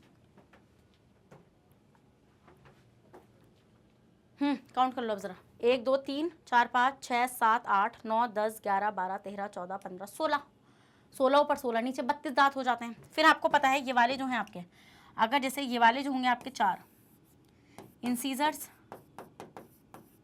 ये जो आपके नजर आए ना कई ड्रैकुला वाले दांत, दीज आर द कैनाइंस। ये 2 ये कैनाइंस हो जाएंगे, दीज आर द प्रीमोलर्स। एंड जो सबसे पीछे नजर आती हैं दाढ़ें आपको, ये हैं मोलर्स। इसमें से आपको इनका फंक्शन पता होना चाहिए। इंसीजर जो होंगे वो बाइटिंग के लिए काम आएंगे, ऐसे कट करने के लिए, ऐसे कट करने के लिए। तो इंसीजर्स का फंक्शन क्या हो जाएगा यहाँ पे, देखो ऐसे याद रखो, ICPM। कैसे याद रखोगे तुम लोग, ICPM, ICPM और PM, ICPM मतलब वही, ऐसे याद रखोगे। इंसीजर्स का काम क्या होगा, कटिंग। कैनाइंस का काम होगा फाड़ने का, टीयरिंग। और इन दोनों का काम होगा ग्राइंडिंग एंड मिक्सिंग, दबा के क्रश कर दो। क्रशिंग आप उसको लिख सकते हैं, क्रशिंग। समझ में आई वाली चीज आप लोगों को या नहीं आई, डन। तो ये आपको टीथ में याद रखना, और इससे ज़्यादा कुछ याद रखने की जरूरत है नहीं टीथ में। एक डेंटल कैरीज आएगा, वो बेसिकली क्या होता है, जब आपकी टीथ में ऐसे कैविटी होने लगती है। कैविटी क्यों होती है ये चीज़ मैंने वो भी यहीं बता देती हूँ। डेंटल कैरीज क्या है, क्या उसको अलग से देखेंगे। देखो डेंटल कैरीज होती है स्टूडेंट, हम इसको बोलते हैं टूथ डिके। क्या बोलते हैं हम इसको, टूथ डिके। इसमें हम देखते हैं कि जब कोई ऑर्गेनिज्म खाना खा रहा है, ब्रश नहीं कर रहा है, तो हम क्या देखेंगे, उसकी बॉडी पे, मतलब उसकी बॉडी कह रही हूँ सॉरी, टीथ पर बैक्टीरिया होगा। और वो जो उसने कुछ भी शुगर वाली चीज़ खाई, जैसे मान लो उसने कोई शुगर खाई, तो शुगर खाने के बाद बैक्टीरिया क्या करेगा, इस पर अटैक करेगा और इसको डाइजेस्ट करेगा। बैक्टीरिया इस शुगर को डाइजेस्ट करेगा और डाइजेस्ट कर कर वो फॉर्मेशन करेगा यहाँ से एसिड का। अब ये एसिड क्या करेगा, देखो हमारे टीथ बने हुए होते हैं कैल्शियम के सॉल्ट से। क्या, कैल्शियम के सॉल्ट से हमारे टीथ बने हुए होते हैं। तो ये एसिड उस सॉल्ट को डिग्रेड कर देगा, डिग्रेड सॉल्ट, जिसकी वजह से टीथ की जो सबसे ऊपर वाली लेयर होती है उसको हम बोलते हैं इनेमल। तो वो जाने लगेगी, वो जो क्राउन पार्ट होता है ना, हार्डेस्ट पार्ट होता है इनेमल, उसमें कैल्शियम फॉस्फेट की मात्रा बहुत ज़्यादा होती है, calcium carbonate and calcium phosphate की मात्रा बहुत ज़्यादा होती है, जिसकी वजह से अब वो डिग्रेड होने लगेगा। फिर नीचे डेंटाइन भी जाने लगेगा और अल्टीमेटली उसके नीचे होता है पल्प। तो हम ये देखते हैं कि पल्प में ब्लड वेसल्स होती हैं, तो वो बैक्टीरिया वहाँ घुस जाता है, तो ये डिग्रेड करेगा सॉल्ट्स को, जिसकी वजह से क्या होगा, कैविटी का फॉर्मेशन हो जाएगा, फॉर्मेशन ऑफ कैविटी। कैविटी का फॉर्मेशन हो जाएगा स्टूडेंट्स, एंड वहां से शुरू होगा टूथ डिके अगर आपने टाइम पर इसका इलाज नहीं कराया तो क्या इलाज होता है कि आप या तो उस कैविटी को भरवा लीजिए डॉक्टर के, मतलब आप डेंटिस्ट के पास जाइए और डेंटिस्ट से बोलिए भाई कैविटी हो रहा है, वो आपको सोल्यूशन दे देंगे। वरना अगर ज़्यादा इन्फेक्शन कॉज हो जाता है तो बहुत ज़्यादा प्रॉब्लम होती है, पेन बहुत गंदा होता है। तो टीथ के बारे में सिर्फ इतना अगर याद रख ले तो नंबर मिल जाएंगे, बढ़िया। ले लिया स्क्रीनशॉट? चलो, कोई डाउट है इसके रिगार्डिंग कमेंट बॉक्स में डालना, मैं दूंगी उसका आंसर। चलो नेक्स्ट आते हैं स्टूडेंट्स के आपका कौन सा है, माउथ हो गया, अब आते हैं बक्कल कैविटी पे।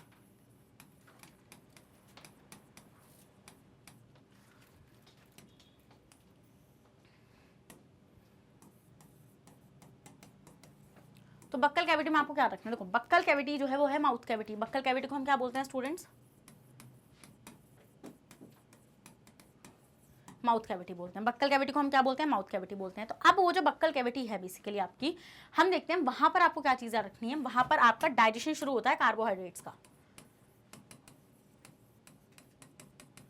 डाइजेशन ऑफ कार्बोहाइड्रेट्स यहाँ पर होना शुरू हो जाता है। मतलब अगर आपने कोई कार्बोहाइड्रेट खाया है, जैसे स्टार्च, मान लो चावल, रोटी, देखो एक ना रोटी का टुकड़ा लेना और उसको ना मुंह में रखना, चबाना, बहुत देर तक चबाते रहना। थोड़ी देर बाद आप नोटिस करोगे ना वो ना आपको मीठा टेस्ट करने लगेगा। आपको पता है वो मीठा क्यों टेस्ट करता है, क्योंकि वो शुगर में कन्वर्ट हो चुका होता है। आपके माउथ में स्टूडेंट्स यहाँ पर सलाइवा होता है, आपको पता है सलाइवा बहुत ज़्यादा हेल्पफुल होता है कि सलाइवा आपके माउथ को प्रोटेक्ट कर रहा होता है, आपके फूड को सॉफ्टन करता है। और आपका यहाँ पे क्या हम देखते हैं कि सलाइवा के अंदर एक एंजाइम होता है जिसको हम बोलते हैं सलाइवरी अमाइलेज। तो हम ये देखते हैं कि वो स्टार्च को, वो सलाइवरी अमाइलेज जो होता है वो स्टार्च को कन्वर्ट कर देता है माल्टोज में, and maltose is a simple sugar. और इसी की वजह से आपको क्या है, वो मीठापन महसूस होने लगता है, मतलब आपको फील होने लगता है।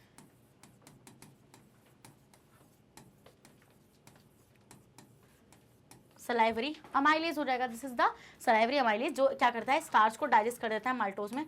इस सलाइवरी अमाइलेज की हेल्प से 30% जो स्टार्च है वो माउथ के अंदर ही, मतलब बक्कल कैविटी के अंदर ही डाइजेस्ट हो जाता है। समझ के वाला पॉइंट आप लोग समझे नहीं समझे? तो अगर क्वेश्चन ये आता है कि डाइजेशन स्टार्ट्स फ्रॉम, तो आप लिखेंगे माउथ, कहाँ से, माउथ, और बक्कल कैविटी आता है तो बक्कल कैविटी। समझ के वाला पॉइंट आप लोग? यस। फिर मैंने बात करी आपसे थोड़ी सी सलाइवा के बारे में। सलाइवा मैंने आपको बताया कि आपको दो चीज़ें मिलेंगी, एक तो मिलेगा आपका salivary amylase which is an enzyme, जो क्या कर रहा है स्टूडेंट्स, सलाइवरी अमाइलेज का फंक्शन पूछ लेते हैं, जो स्टार्च को माल्टोज में कन्वर्ट कर रहा है। और एक एंजाइम मिलेगा लाइजोजाइम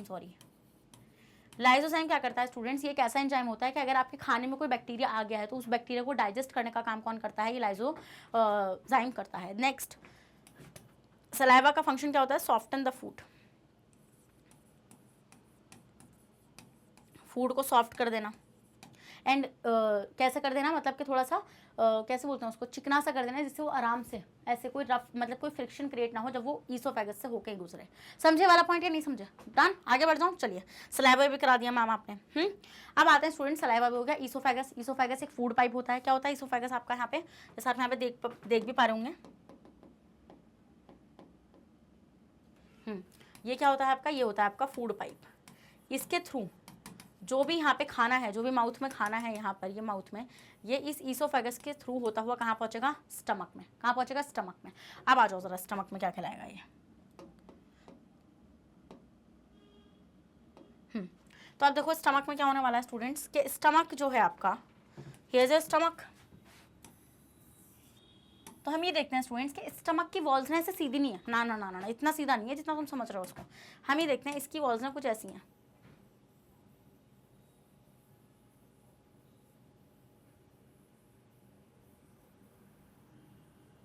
ऐसी। क्या है, ये है स्टमक की वॉल्स। स्टमक की वॉल्स कुछ ऐसी होती हैं स्टूडेंट्स, और इसमें प्रेजेंट होती हैं गैस्ट्रिक ग्लैंड्स। इनको हम यहाँ पे अंदर की तरफ, मतलब ये स्टमक की वॉल है, यहाँ पे ये क्या है, ये है आपकी गैस्ट्रिक ग्लैंड।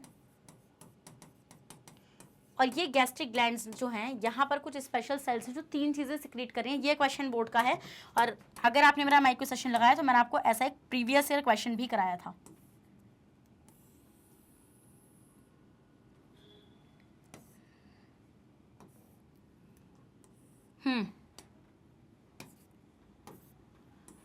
तो स्टूडेंट एक तो यहाँ से HCl रिलीज होता है। क्या रिलीज होता है स्टूडेंट, इन गैस्ट्रिक ग्लैंड से HCl रिलीज होता है। HCl क्या है HCl, बहुत इंपॉर्टेंट है, हाइड्रोक्लोरिक एसिड। इसके दो इंपॉर्टेंट फंक्शन, एक तो अगर आपने खाना खाया और खाने में अगर कोई बैक्टीरिया आ गया, मान लो बैक्टीरिया लाइसोजाइम से ही बच गया, तो वो किससे डाइजेस्ट होगा, HCl से। तो HCl क्या करता है, किल द बैक्टीरिया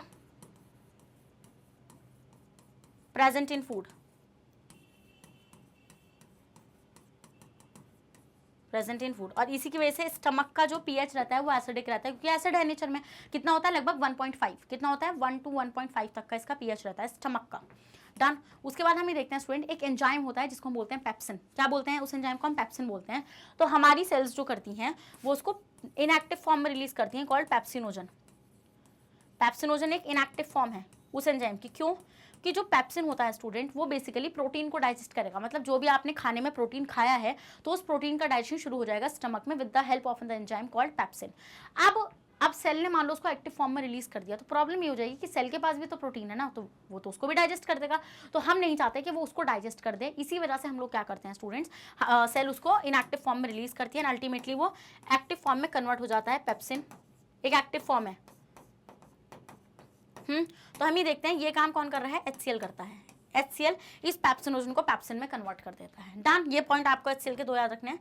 नेक्स्ट आता है स्टूडेंट आपका ये पेप्सिन। पेप्सिन रिलीज होता है in the form of pepsinogen, but मैं पेप्सिन ही लिख रही हूँ। इसका फंक्शन याद रखना कि ये प्रोटीन को डाइजेस्ट करता है। ये प्रोटीन को क्या करेगा, ये डाइजेस्टिव एंजाइम है जो प्रोटीन को तोड़ देता है पेप्टोन्स में। किसमें स्टूडेंट्स, पूरी तरीके से नहीं तोड़ पाता, थोड़ा ही तोड़ पाता है और पेप्टोन्स में तोड़ पाता है।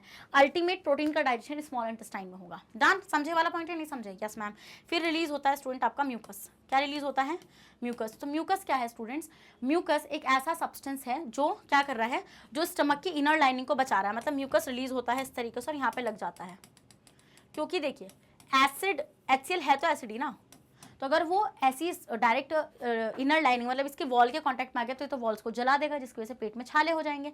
तो हम ये देखते हैं कि ये क्या करता है, इट प्रिवेंट्स, इट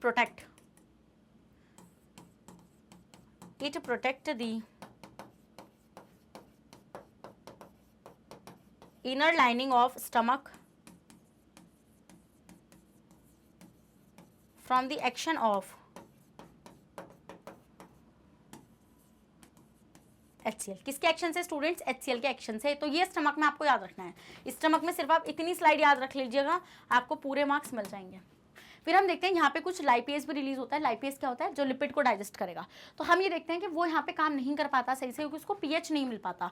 तो अब क्या होगा स्टूडेंट, अब जो खाना है वो पहुंचेगा कहाँ पर, आपका स्मॉल इंटेस्टाइन के अंदर। स्टमक से कहाँ पहुंचने वाला है, स्मॉल इंटेस्टाइन के अंदर वो खाना पहुंचने वाला है। चलो भाई स्क्रीनशॉट लो, देखो अब क्या होगा स्टूडेंट कि स्मॉल इंटेस्टाइन में जाएगा। जैसे ये तो ये आपका आ गया स्मॉल इंटेस्टाइन। तो स्मॉल इंटेस्टाइन में जब खाना पहुंच गया तो अब उसको तोड़ना पड़ेगा। तो अल्टीमेटली पूरा डाइजेशन स्मॉल इंटेस्टाइन में होता है। तो क्वेश्चन ये आएगा आपको कि कंप्लीट डाइजेशन का साइट क्या है, कंप्लीट डाइजेशन की साइट है स्मॉल इंटेस्टाइन। 100% एब्जॉर्प्शन, 100 नहीं 90%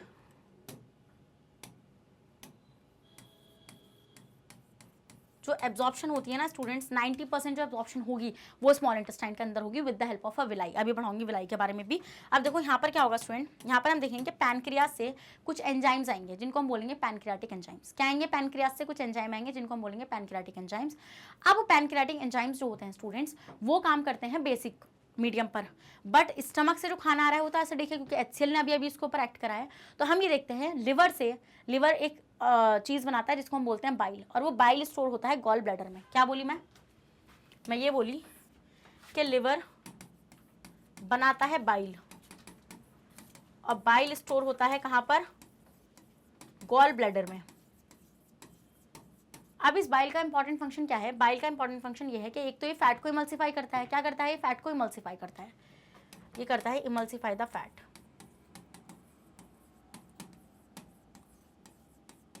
तो फैट को इमल्सीफाई करने का मतलब क्या होता है, फैट का मॉलिक्यूल बहुत बड़ा होता है तो ये उसको छोटे छोटे टुकड़ों में तोड़ देता है, स्मॉल फैट ग्लोब्यूल्स में तोड़ देता है। ये समझे वाला पॉइंट आप लोग। और दूसरे क्या करता है, ये पीएच को, मतलब ये जो पैनक्रियाटिक एंजाइम के लिए बेसिक मीडियम भी प्रोवाइड कराता है स्मॉल इंटेस्टाइन के अंदर।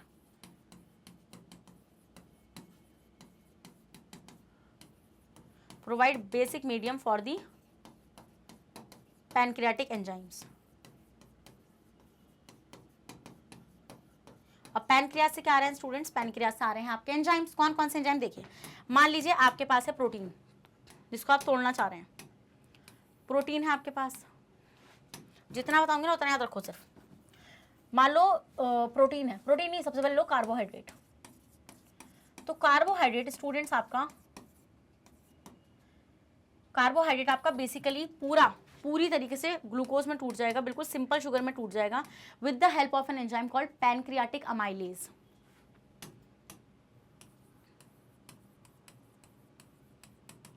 पैनक्रियाटिक अमाइलेज मतलब कि 30% डाइजेशन कहाँ पर हुआ था, 30% डाइजेशन हुआ था माउथ में, उसका बचा हुआ 70% कहाँ गया, उसका बचा हुआ जो 70% है वो शुरू होगा स्मॉल इंटेस्टाइन के अंदर, और जितना भी कार्बोहाइड्रेट है वो किसके थ्रू, पैनक्रियाटिक अमाइलेज के थ्रू डाइजेस्ट करा जाएगा और स्मॉल शुगर्स में लाया जाएगा। तो कार्बोहाइड्रेट भी टूट जाएगा स्मॉल इंटेस्टाइन के अंदर with the help of enzyme called pancreatic amylase. अब हम देखेंगे जो प्रोटीन है, जो आपका प्रोटीन है स्टूडेंट, जो प्रोटीन होगा आपका वो प्रोटीन टूटेगा अल्टीमेटली आपका किसके अंदर, अमाइनो एसिड के अंदर। तो देखो थोड़ा सा प्रोटीन कहाँ टूटा था, स्टमक में with the help of enzyme called pepsin. अब जितना बचा हुआ प्रोटीन है वो एक एंजाइम आएगा ट्रिप्सिन नाम का, ट्रिप्सिन नाम का एक एंजाइम आएगा, कहाँ से, पैनक्रियाज से, और वो इसको अल्टीमेटली अमाइनो एसिड्स में तोड़ देगा। अब जो आपका लिपिड है, जो आपका लिपिड है, तो बेसिकली स्टूडेंट्स इस लिपिड को सबसे पहले बाइल ने तोड़ा होगा, क्योंकि बाइल ने इस लिपिड के बड़े बड़े पार्टिकल्स को छोटे छोटे पार्टिकल्स में तोड़ दिया होगा, लिखा है ना मैंने यहाँ पे इमल्सिफाई द फैट। अब उसके बाद जितना लिपिड बचा उसको तोड़ दिया जाएगा फैटी एसिड्स और साथ में ग्लिसरॉल के अंदर, फैटी एसिड ग्लिसरॉल में तोड़ दिया जाएगा with the help of an enzyme called lipase, जो कहाँ से आएगा स्टूडेंट, जो आपका आएगा पैनक्रियाज से। तो ये जो रिएक्शंस हैं ये आपकी स्मॉल इंटेस्टाइन के अंदर होती हैं, और अल्टीमेटली आपका सारा जो डाइजेशन है वो कहाँ पर हो चुका होता है, स्मॉल इंटेस्टाइन में हो चुका होता है, और एब्जॉर्प्शन भी यहीं पर होती है। एब्जॉर्प्शन कैसे होती है वो और देख लो जरा एक बार। देखो मैंने आपको ये चीज़ पहले भी बताई थी कि स्मॉल इंटेस्टाइन की वॉल बेसिकली ऐसे सीधी नहीं है, वो ऐसे आबड़ खाबड़ है, ऐसे ऐसे ऐसे ऐसे। तो मान लो वो ऐसे आबड़ खाबड़ है और उसके ऊपर और भी आबड़ खाबड़ ऐसी चीज़ें हैं, उसको हम बोलते हैं विलाई। तो देखो विलाई कुछ ऐसी है,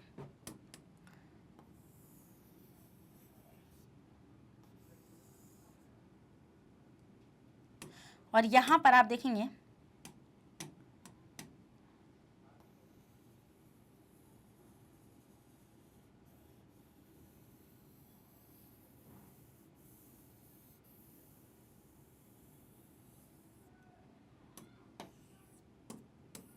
रुको जरा,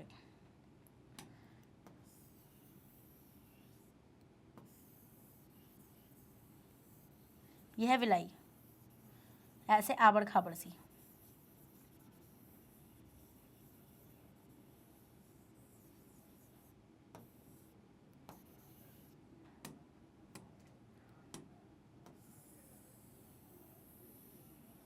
फिर हम देखते हैं स्टूडेंट्स इसके ऊपर, इस विलाई के ऊपर, सिर्फ विलाई ही नहीं, इसके ऊपर ना ऐसे आपको और सेल्स भी मिलती हैं ऐसे।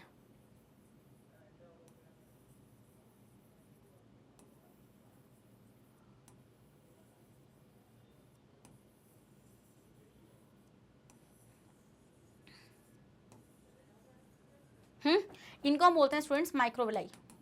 ये छोटी विलाई हैं जिससे और भी ज़्यादा सरफेस एरिया बढ़ सके एब्जॉर्प्शन के लिए, ये विलाई है। तो हम ये देखते हैं स्टूडेंट्स विलाई क्यों प्रेजेंट होती हैं स्मॉल इंटेस्टाइन के अंदर। विलाई इसलिए प्रेजेंट होती हैं क्योंकि मैम इसकी वजह से एब्जॉर्प्शन के लिए सरफेस एरिया ज़्यादा हो जाएगा और हम ज़्यादा से ज़्यादा एब्जॉर्प्शन करा सकते हैं। तो हम ये देखते हैं स्टूडेंट्स यहाँ पर आती हैं ब्लड वेसल्स,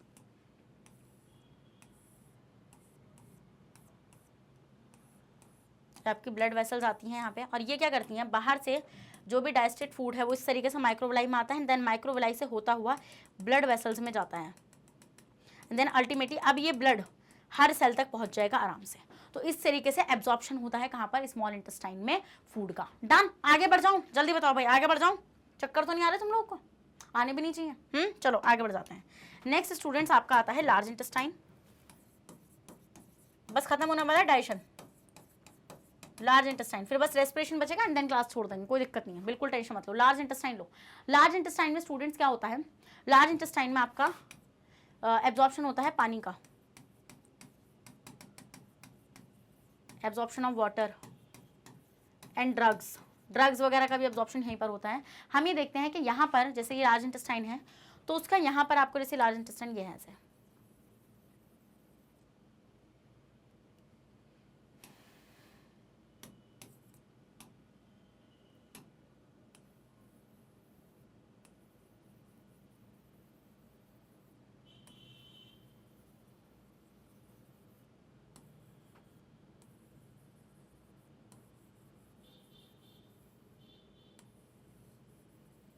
ऐसे। तो हम ये देखते हैं student, this part, this is the part, this is called anus and this is the rectum, this is the rectum. Done. तो हम ये चीज नोटिस करते हैं स्टूडेंट, आपका यहाँ पर हम ये चीज नोटिस करते हैं कि जो भी आपका देखो लार्ज इंटेस्टाइन सारे का सारा पानी अब्जॉर्ब कर लेता है उस फूड में से, तो अब जो सॉलिड वेस्ट बचता है ना, वो सॉलिड वेस्ट एनस से होता हुआ रिमूव हो जाता है। तो अल्टीमेटली एनस के थ्रू क्या होता है, इजेशन हो जाता है। क्या हो जाता है, इजेशन हो जाता है, मतलब जितना भी फूड है वो अनडाइजेस्टेड वेस्ट बॉडी से रिमूव हो जाता है। This is all about your digestive system. मैंने आपको पूरा डाइजेशन बता दिया, मैंने आपको बता दिया कौन सी चीज़ कहाँ डाइजेस्ट होगी। अगर अभी भी कोई डाउट इसके रिगार्डिंग आपको बच रहा है, देन कमेंट सेक्शन में उसका मतलब क्वेश्चन डालो, मैं उसका सॉल्व करूंगी उसको। डाइजेस्टिव सिस्टम क्या होता है students, the nutrition in human being takes place through human digestive system. वही है जो न्यूट्रिशन होता है ह्यूमन बीइंग, वो डाइजेस्टिव सिस्टम के थ्रू ही होता है। ह्यूमन डाइजेस्टिव सिस्टम में क्या होता है, आपका एलिमेंट्री कैनाल होती है और एसोसिएटेड ग्लैंड्स रहती हैं। Various organ of human digestive system sequences. अब क्या सीक्वेंस रहने वाला है, देखो सबसे पहले माउथ, फिर क्या बताया था मैंने, mouth, buccal cavity, oesophagus, stomach, small intestine, large intestine, खत्म। Mouth, oesophagus, stomach, small intestine and large intestine, done.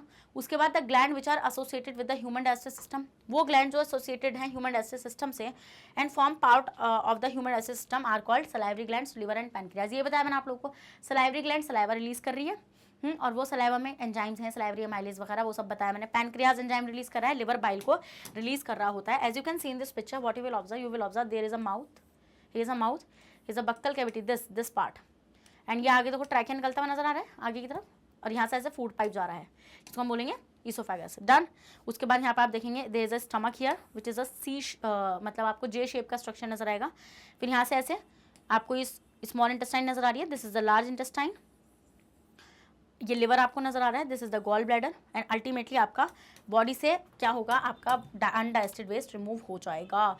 This is all about your digestive system. Dental caries मैंने आपको पढ़ा दी थी अभी टीथ वाले पार्ट में, कि स्मॉल कैविटीज का फॉर्मेशन हो जाना due to action of acid forming bacteria and improper dental care is called dental caries. As you can see in this picture कि जब वो बैक्टीरिया एसिड छोड़ेगा, वो एसिड क्या करेगा, वो इस सॉल्ट को डिग्रेड कर देगा, एंड ये कैविटी ऐसे बनती चली जाएगी, और वो कैविटी कहाँ तक पहुँच जाएगी, ऐसे पल्प तक पहुँच जाएगी, जिसकी वजह से बैक्टीरिया का इजी हो जाएगा अंदर आना, और बैक्टीरिया फिर ब्लड में घुसेगा, इन्फेक्शन का धमाका शुरू होगा यहाँ पर। समझे वाला पॉइंट आप लोग, डन। अब भाई इस सेशन के लास्ट टॉपिक पे आ चुके हो तुम लोग, रेस्पिरेशन। बस रेस्पिरेशन देखो और घर जाओ, अपने अपने घर कहाँ जाओ, तुम घर में ही तो बैठे हुए हो सारे के सारे। चलो रेस्पिरेशन देखो स्टूडेंट्स, रेस्पिरेशन मैंने आप लोगों को बताया था क्या होता है रेस्पिरेशन।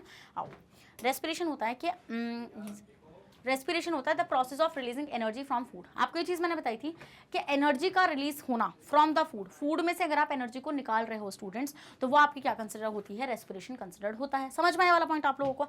जैसे कि मान लीजिए ये आपके पास सेल है, क्या है ये आपके पास सेल है, ये यहाँ नहीं बताते, आगे बताते हैं। चलो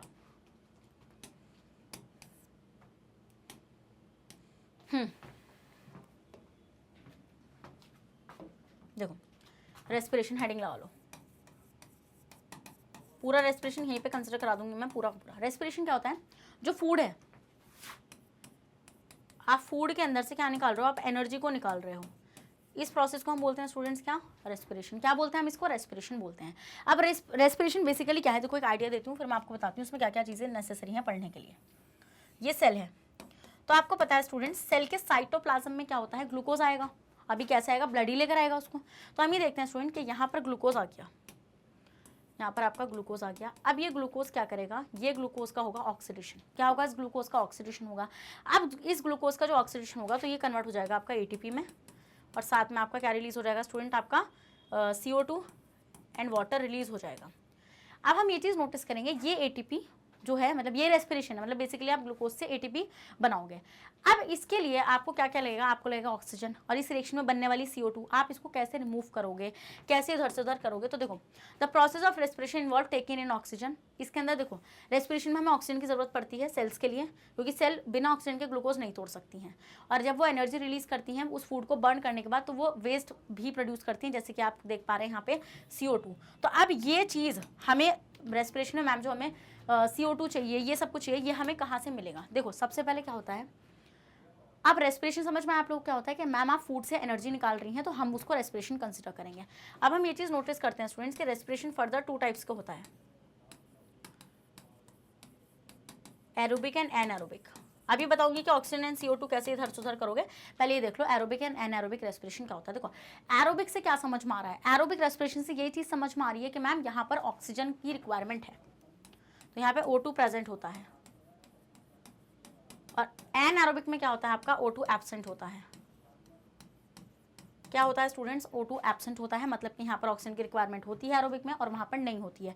एरोबिक रेस्पिरेशन के अंदर क्या होगा आपको यहीं पे देखो एक ही साथ बता देती हूँ मैं। यहाँ पे आप क्या देखेंगे कि जैसे आपका जो ग्लूकोज है, आपका जो ग्लूकोज होगा स्टूडेंट्स, वो ग्लूकोज आपका टूटेगा पायरुवेट में। ये हर ऑर्गेनिज्म में होगा, चाहे वो एरोबिक रेस्पिरेशन को परफॉर्म करे या फिर वो एनारोबिक रेस्पिरेशन को परफॉर्म करे। और ये स्टेप आपका कहाँ चलने वाला है, ये स्टेप आपका चलेगा साइटोप्लाज्म में, और इस स्टेप को हम लोग बोलते हैं ग्लाइकोलिसिस। ग्लाइकोलिसिस समझे वाला पॉइंट। फिर नेक्स्ट आपका आता है कि आपका जो पायरुवेट है, अब ये फर्दर इसका फेट क्या होगा, मतलब इसका क्या नसीब है। अगर इसको ऑक्सीजन मिल गई तो देखो क्या होगा, अगर इसको ऑक्सीजन मिल गई, जैसे नॉर्मल ह्यूमन बॉडी की बात करूँ तो इसको ऑक्सीजन मिल जाएगी हमारी नॉर्मल सेल्स में, तो हम ये देखेंगे तो ये चला जाएगा माइटोकॉन्ड्रिया में। कहाँ चला जाएगा, ये चला जाएगा माइटोकॉन्ड्रिया में। डन। माइटोकॉन्ड्रिया में कब जाएगा, in presence of oxygen. In presence of oxygen, oxygen की प्रेजेंस में माइटोकॉन्ड्रिया में घुस जाएगा और वहाँ पे हम लोग क्या चीज़ नोटिस करेंगे कि ये फॉर्मेशन करेगा ATP का, साथ में आपका CO2 एंड वाटर रिलीज होगा। डन। तो ऐसा रेस्पिरेशन जहाँ पर आपको ऑक्सीजन मिल गई, तो ये वाला आपका कौन सा होगा, एरोबिक है ये। तो माइटोकॉन्ड्रिया में जो रेस्पिरेशन चल रहा है स्टूडेंट्स, वो आपका एरोबिक रेस्पिरेशन चल रहा है। अब मान लो इसको ऑक्सीजन ही ना मिले, ये ऐसे ही मर जाए बेचारा, ऐसे मरेगा नहीं है, डोंट वरी, मतलब इसको ऑक्सीजन नहीं मिले पायरुवेट को, तो हम यहाँ पे देखेंगे ये काम होता है यीस्ट में। किसमें, यीस्ट जो एक फंगस है उसमें हम देखते हैं कि उसमें बिना ऑक्सीजन के पायरुवेट टूटता है, इन एब्सेंस ऑफ ऑक्सीजन। तो हम ये देखते हैं कि उसमें फॉर्मेशन होता है आपका किसका, दारू का, दारू इथेनॉल C2H5OH, एंड साथ में रिलीज होता है स्टूडेंट्स आपका क्या, CO2, एंड साथ में रिलीज होता है ATP। तो ये जब एब्सेंस ऑफ ऑक्सीजन में होगा तो हम इसको बोलेंगे एनएरोबिक रेस्पिरेशन। क्या बोलेंगे स्टूडेंट्स, हम लोग इसको बोलेंगे एनएरोबिक रेस्पिरेशन। समझे वाला पॉइंट या नहीं समझे, यस मैम ये चीज़ चमक गई। अब कभी कभी क्या होता है स्टूडेंट्स, हमारी बॉडी के अंदर भी एनएरोबिक रेस्पिरेशन परफॉर्म हो जाता है। आप शॉक हो गए मैम सच में, यस स्टूडेंट्स, हमारी बॉडी के अंदर भी एनारोबिक रेस्पिरेशन परफॉर्म हो जाता है। किस तरीके से कि मैम जैसे मसल है, अब मान लो कोई इंसान विग्रस एक्सरसाइज करे, मान लो तुम्हारे पीछे बढ़ गया कुत्ता, अब कुत्ता बढ़ गया तो तुम भागोगे या रुकोगे, तो उस टाइम पर आपकी मसल क्या करेंगे स्टूडेंट, उनकी ऑक्सीजन रिक्वायरमेंट पूरी नहीं हो पाएगी। तो हम ये चीज़ नोटिस करेंगे कि उनकी मसल जो होगी, मतलब जो हमारी मसल होगी वो एनारोबिकली काम करेगी। तो हम ये देखेंगे कभी कभी पायरुवेट लैक ऑफ ऑक्सीजन में काम करता है, लैक ऑफ ऑक्सीजन। ये कहाँ पर होता है, मसल में। कहाँ पर होता है ये काम, मसल में होता है, और वहाँ पर सिंथेसिस होता है लैक्टिक एसिड का। किसका फॉर्मेशन होता है स्टूडेंट्स, आपका लैक्टिक एसिड का फॉर्मेशन होता है, और साथ में आपकी ATP रिलीज हो जाती है। साथ में क्या रिलीज हो जाती है स्टूडेंट्स, आपकी ATP रिलीज हो जाती है। लैक्टिक एसिड का फॉर्मेशन होता है और ATP साथ में रिलीज हो जाती है। तो ये आप देख पा रहे होंगे, और ये भी देखो एब्सेंस में होता है, बेसिकली ऑक्सीजन मिल भी नहीं पाती है, तो ये भी आपका एनएरोबिक रेस्पिरेशन ही कंसिडर होता है। तो ये थे रेस्पिरेशन के टाइप, और मैंने आपको ये भी बता दिया इन रेस्पिरेशन के टाइप्स में कि ग्लूकोज का अल्टीमेटली फेट क्या रहेगा। और अगर एरोबिक रेस्पिरेशन है तो प्रोडक्ट में CO2, वाटर एंड ATP बनेगा। अगर एनएरोबिक रेस्पिरेशन है और अगर वो मसल में हो रहा है तो लैक्टिक एसिड एंड ATP बनेगा, और अगर वो यीस्ट के अंदर हो रहा है तो वहाँ पे इथेनॉल, CO2 एंड ATP बनेगा। डन। समझ में आ गई वाली चीज़, अगर समझ में आ गई भाई इसी बात पर रेड हार्ट कमेंट कर दो, जल्दी से कर दो रेड हार्ट कमेंट, और इसका स्क्रीनशॉट लो। ले लिया, अब आओ जरा यहाँ पे। अब देखो, अब तो आप देखो एरोबिक एंड वही एनारोबिक के बारे में। एरोबिक रेस्पिरेशन क्या है स्टूडेंट्स, जो ऑक्सीजन की प्रेजेंस में हो रहा है, और एनारोबिक क्या है, जो एब्सेंस ऑफ ऑक्सीजन में हो रहा है। कंप्लीट, इसमें हम देखते हैं एरोबिक रेस्पिरेशन के अंदर जो कंप्लीट डाइजेशन होता है, कंप्लीट मतलब ब्रेक डाउन हो जाता है, डाइजेशन बोल रही हूँ मैं, देखो डाइजेशन पढ़ाया ना, अभी मेरे न्यूरॉन उल्टे हो चुके हैं अब। तो complete break down of food, जब पूरी तरीके से फूड टूट जाए, वो होता है आपका एरोबिक रेस्पिरेशन। और एनारोबिक में क्या होता है, partial break down of food, मतलब कि जब आपका फूड जो होगा वो पार्शियली ही टूटेगा, पूरी तरीके से नहीं टूट पाएगा, इसलिए हमें कंप्लीट ATP का फॉर्मेशन नहीं मिलता। एक चीज़ याद रखना, एक ग्लूकोज का मॉलिक्यूल हमें 38 ATP देता है एरोबिक में। किसमें, एरोबिक में। बट एक ग्लूकोज का मॉलिक्यूल हमें 2 ATP देता है एनारोबिक में। किसमें, एनारोबिक में। इस पॉइंट को याद रख लेना प्लीज, क्योंकि ये एमसीक्यू में क्वेश्चन फंस सकता है। द एंड प्रोडक्ट जो होगा एरोबिक का एंड प्रोडक्ट होगा CO2 एंड वाटर, और साथ में एनर्जी तो निकलेगी। इसका एंड प्रोडक्ट मैंने आपको बताया था कि अगर मसल में है तो लैक्टिक एसिड और ATP, और अगर यीस्ट में है तो इथेनॉल CO2 एंड क्या, ATP। The end product is anaerobic respiration में भी इथेनॉल, अगर यीस्ट में है इथेनॉल एंड CO2, और अगर आप लोग का मसल में है तो लैक्टिक एसिड, और साथ में ATP तो निकलेगा ही। एरोबिक रेस्पिरेशन में बहुत ज़्यादा अमाउंट ऑफ एनर्जी निकल रही है, दिख ही पा रहा है आपको। एरोबिक में एक मॉलिक्यूल से 38 ATP निकलती हैं, और एनारोबिक में कम एनर्जी निकलती है। कितनी देख पा रहे हो, एक मॉलिक्यूल से 2 ATP का फॉर्मेशन होता है सिर्फ। समझ गए वाला पॉइंट है, नहीं समझे? चलो भाई आगे बढ़ जाऊँ मैं। चलो अब यही वो मैंने पढ़ाया आप लोगों को कि जो आपका ग्लूकोज है वो 6 कार्बन का मॉलिक्यूल होता है, और वो साइटोप्लाज्म में उसकी रिएक्शन चलती है, और साइटोप्लाज्म में वो ब्रेक डाउन हो जाता है इन द पायरुवेट। किस फॉर्म में स्टूडेंट्स, पायरुवेट की फॉर्म में। अब पायरुवेट का आगे फेट है कि अगर उसको ऑक्सीजन नहीं मिली जैसे यीस्ट में, तो फॉर्मेशन होगा इथेनॉल CO2 एंड एनर्जी का। अगर मसल में हुआ ये काम तो लैक्टिक एसिड एनर्जी बनेगी, जहाँ पर भी ऑक्सीजन नहीं मिल पाता। नेक्स्ट प्रेजेंस ऑफ ऑक्सीजन में होगा तो CO2 वाटर एंड एनर्जी का फॉर्मेशन होगा। डन, ये वाली चीज समझ में आई है, नहीं समझ में, जल्दी से बताओ। अब हम देखेंगे स्टूडेंट्स प्लांट्स में किस तरीके से रेस्पिरेशन होता है। तो plants get this energy by the process of respiration. देखो प्लांट्स भी रेस्पिरेशन करते हैं। Plant also use oxygen of air. अब तुम्हें क्या लग रहा है, प्लांट संत है क्या? हाँ, कैसे फोटोसिंथेसिस करे जा रहे हैं मैडम, O2 दिए जा रहे हैं, O2 यूज भी करते हैं वो हमारी तरह। जब रात में भाई उन्हें भी जरूरत है ना एनर्जी की, तो हम ये देखते हैं रात में प्लांट्स हमारी तरह ही नॉर्मल रेस्पिरेशन करते हैं। और उस टाइम पे प्लांट देखो वो करते तो दिन में भी हैं, बट दिन में वो हार्मफुल गैसेज रिलीज नहीं कर रहे हैं CO2, क्योंकि वो CO2 अपने फोटोसिंथेसिस में यूज कर लेते हैं। बट रात में फोटोसिंथेसिस तो हो नहीं पा रही, तो हम ये चीज़ नोटिस करते हैं स्टूडेंट्स कि वो क्या करते हैं, वो उसको रिलीज कर देते हैं एटमॉस्फेयर में, जैसे हम लोग कर रहे हैं। हम लोग तो हमेशा कर रहे हैं, वो तो एटलीस्ट रात में कर रहे हैं ना। तो हम ये देखते हैं plant also use oxygen of air for respiration and release CO2। Thus the respiration plants also involve the exchange of oxygen and CO2. Oxygen and CO2 are called respiratory gases, और ये respiratory gases आपकी कहाँ से आएंगी, stomata के through आएंगी। और किस फॉर्म में होता है आपका रेस्पिरेशन, आइए देखते हैं। देखिए अगर आप बात कर रहे हैं प्लांट्स के किस किस पार्ट की, चलिए देखिए all the parts of plant like root stem and leaves perform respiration individually, क्योंकि मैंने आपको ये चीज़ बताई थी कि प्लांट की हर एक सेल डायरेक्ट कॉन्टैक्ट में है एनवायरनमेंट के, तो वो अपनी इन सब चीज़ों का ध्यान खुद से ही रखती है। जैसे कि अगर लीव्स में होगा रेस्पिरेशन, कांगी में लीव्स में, चलो अभी देखते हैं आगे। On the other hand animal perform respiration as a single unit, but animal में रेस्पिरेशन सिंगल यूनिट की तरह परफॉर्म होती है, मतलब कि पूरा का पूरा सिस्टम है जो रेस्पिरेशन कराएगा। देखो during respiration in plant there is a little transport of respiratory gases.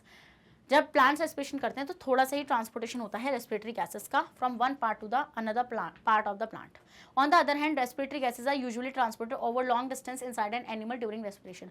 But हमारे में जब रेस्पिरेशन होना है, मतलब जो हमें गैसेस की जरूरत पड़ेगी, वो बहुत ही दूर तक ट्रैवल करेंगी। क्यों करेंगी स्टूडेंट्स वो दूर तक ट्रैवल? बिकॉज हमारी बॉडी की हर सेल डायरेक्ट कॉन्टैक्ट में नहीं है। अब मान लो मैं स्टमक के अंदर वाली सेल को बोलूँ, वो तो नहीं है ना भाई डायरेक्ट कॉन्टैक्ट में, आपकी स्किन हो जाएगी, ये सब डायरेक्ट कॉन्टैक्ट में, आपकी आई हो जाएगी डायरेक्ट कॉन्टैक्ट में, बट जो आपके अंदर ऑर्गन्स पड़े हुए हैं वो डायरेक्ट कॉन्टैक्ट में नहीं है एनवायरनमेंट के, तो वो अपना खुद से ध्यान नहीं रख सकते। इसलिए वहाँ पे पूरा का पूरा एक सिस्टम लगा हुआ है जो रेस्पिरेशन के लिए इन गैसेस को प्रोवाइड करेगा, जिसको हम बोलेंगे रेस्पिरेटरी सिस्टम। अभी भी दिखा रही हूँ मैं वो।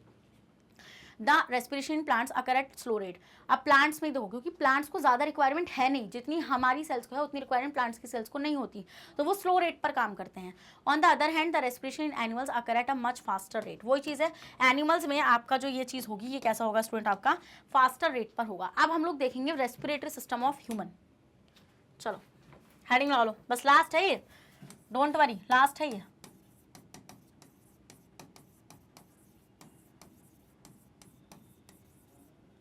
रेस्पिरेटरी सिस्टम देखो, तो रेस्पिरेटरी सिस्टम के लिए मैं आपको बताऊंगी कि आपको क्या ही करना है। देखिए तो पहली बात तो ये नोज से शुरू होगा,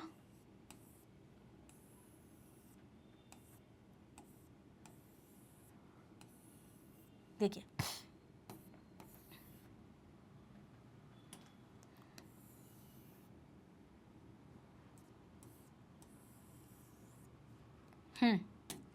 तो स्टूडेंट्स आपको ये चीज़ अच्छे से मालूम है कि यहाँ पर आपकी रहेगी बक्कल कैविटी, बट ये this is not a part of respiratory system. यहाँ पर रहेगी आपकी नेजल कैविटी, और ये आगे को ऐसे जुड़ेंगे, फैरिंग्स बनेगा यहाँ पे, पता है ना ये चीज़। अब एक फूड पाइप पीछे को निकल जाता है और आगे को आ जाएगा ट्रैकिया। अब देखो, अब जो जो मैं तुम्हें बताऊंगी, देखो सबसे पहले यहाँ पर आपको ना 2 छेद नजर आएंगे ऐसे नाक में, यहाँ पे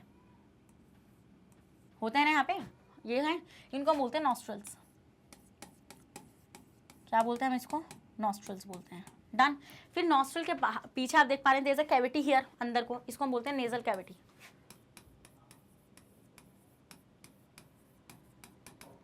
क्या बोलते हैं स्टूडेंट्स, हम लोग इसको बोलते हैं nasal cavity. Done, nasal cavity हो गया है। अब हम देखते हैं स्टूडेंट, यहाँ से ये दिस इज द फेरिंग्स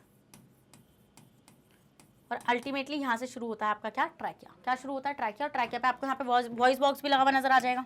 यहाँ पे आपको पता है यहाँ पे वॉइस बॉक्स भी रहेगा। This is the larynx. तो हम ये देखेंगे स्टूडेंट, ये जो ट्रैकिया है ये फर्दर इस तरीके से आएगा एंड ये ऐसे टूट जाएगा। और ये जो है यहाँ पे आपको इनकम्प्लीट रिंग्स भी नजर आएंगी ऐसे।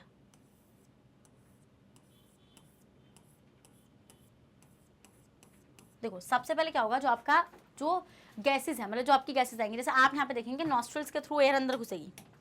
कहाँ से, एयर जो है वो नॉस्ट्रल्स के थ्रू ही अंदर घुसेगी। तो हमें क्या रखना है, आपको एक पाथ याद रखना है जिससे आपका डायग्राम कभी जिंदगी में गलत नहीं होगा। पाथ याद रख लेना कि सबसे पहले नॉस्ट्रल,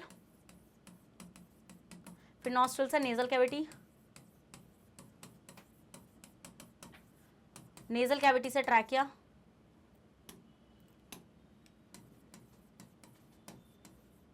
ट्रैकिया से ब्रोंकाई। अब ब्रोंकाई में भी आपको कैटेगरीज मिलेंगी, पहले प्राइमरी ब्रोंकाई, फिर सेकेंडरी ब्रोंकाई, फिर टर्शरी ब्रोंकाई, अल्टीमेटली ब्रोंकियोल्स, और फिर एट द एंड आपका क्या टर्मिनेट हो जाएगा, एल्वियोलाई के थ्रू। समझे वाला पॉइंट आप लोग या नहीं समझे? चलिए आप देखिए, ये जो ट्रैकिया है स्टूडेंट्स, यहाँ पर आपकी इनकम्प्लीट रिंग्स होती हैं। This is the trachea.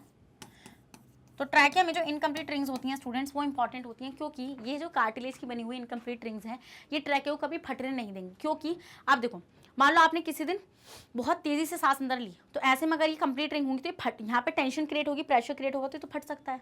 तो हम ये देखते हैं कि इनकम्प्लीट होती है, जिसकी वजह से आप कितनी भी तेजी से हवा ले पा रहे हैं तो ट्रैकिया कभी फटेगा नहीं, क्योंकि नीचे स्किन का एक फोल्ड लगा हुआ होता है। समझ में आया वाला पॉइंट आप लोगों को कि ट्रैकिया में इनकम्प्लीट रिंग्स क्यों प्रेजेंट होती हैं और इनका क्या इंपॉर्टेंट फंक्शन होता है। नेक्स्ट स्टूडेंट्स, हम लोग देखते हैं कि ट्रैकिया टूट गया, यहाँ पे देखो ऐसे स्प्लिट हो गया ना, ऐसे स्प्लिट हो गया, तो ये स्प्लिट होता है, इसको हम बोलते हैं ब्रोंकाई। अब हम ये चीज नोटिस करते हैं, ये हो गया आपका ब्रोंकाई। अब हम लोग क्या चीज नोटिस करते हैं, हम नोटिस करते हैं कि यहाँ पे ऐसे गुब्बारे लटके हुए हैं, दो बड़े बड़े। और ये गुब्बारे क्या हैं,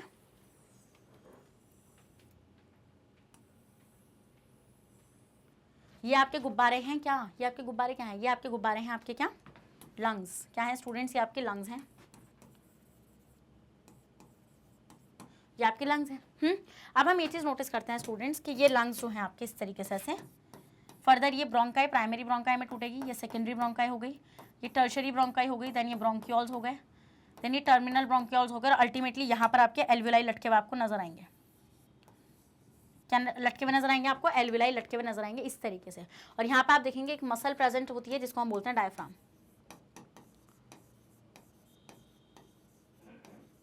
क्या बोलते हैं स्टूडेंट्स, हम इसको बोलते हैं डायफ्राम। समझ में आई वाली चीजें नहीं आई, जल्दी से बताइए। तो this is the system called respiratory system in human being. अब आपको एक चीज ये समझ में आ गया ना, रेस्पिरेटरी सिस्टम कि सबसे पहले एयर ड्रॉन होगी थ्रू द नॉस्ट्रल्स, देन ये इस तरीके से यहाँ पे ऐसे ट्रैवल करती करती आ जाएगी कहाँ पर, अल्टीमेटली एल्वियोलाई में। तो अब ये जो है ना, एयर का अंदर आना, फिर जब ब्लड में CO2 आएगी उसका बाहर निकलना, इसको हम बोलते हैं ब्रीदिंग। क्या बोलते हैं हम इसको, ब्रीदिंग। तो एक बार मैकेनिज्म ऑफ ब्रीदिंग और देखो, चलो इसका स्क्रीनशॉट लो। देखो नेक्स्ट आपका आएगा मैकेनिज्म ऑफ ब्रीदिंग।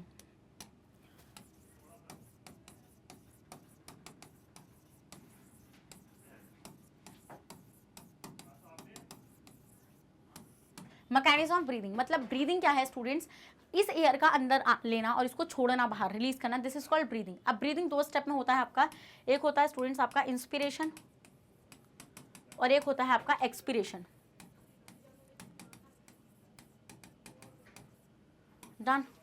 इंस्पिरेशन में स्टूडेंट्स हम लोग क्या चीज नोटिस करते हैं कि इंस्पिरेशन में जो आपकी ऑक्सीजन है, मतलब जो एयर है वो अंदर आती है, एयर इज ड्रॉन इन, और एक्सपिरेशन में क्या होता है, air is drawn out.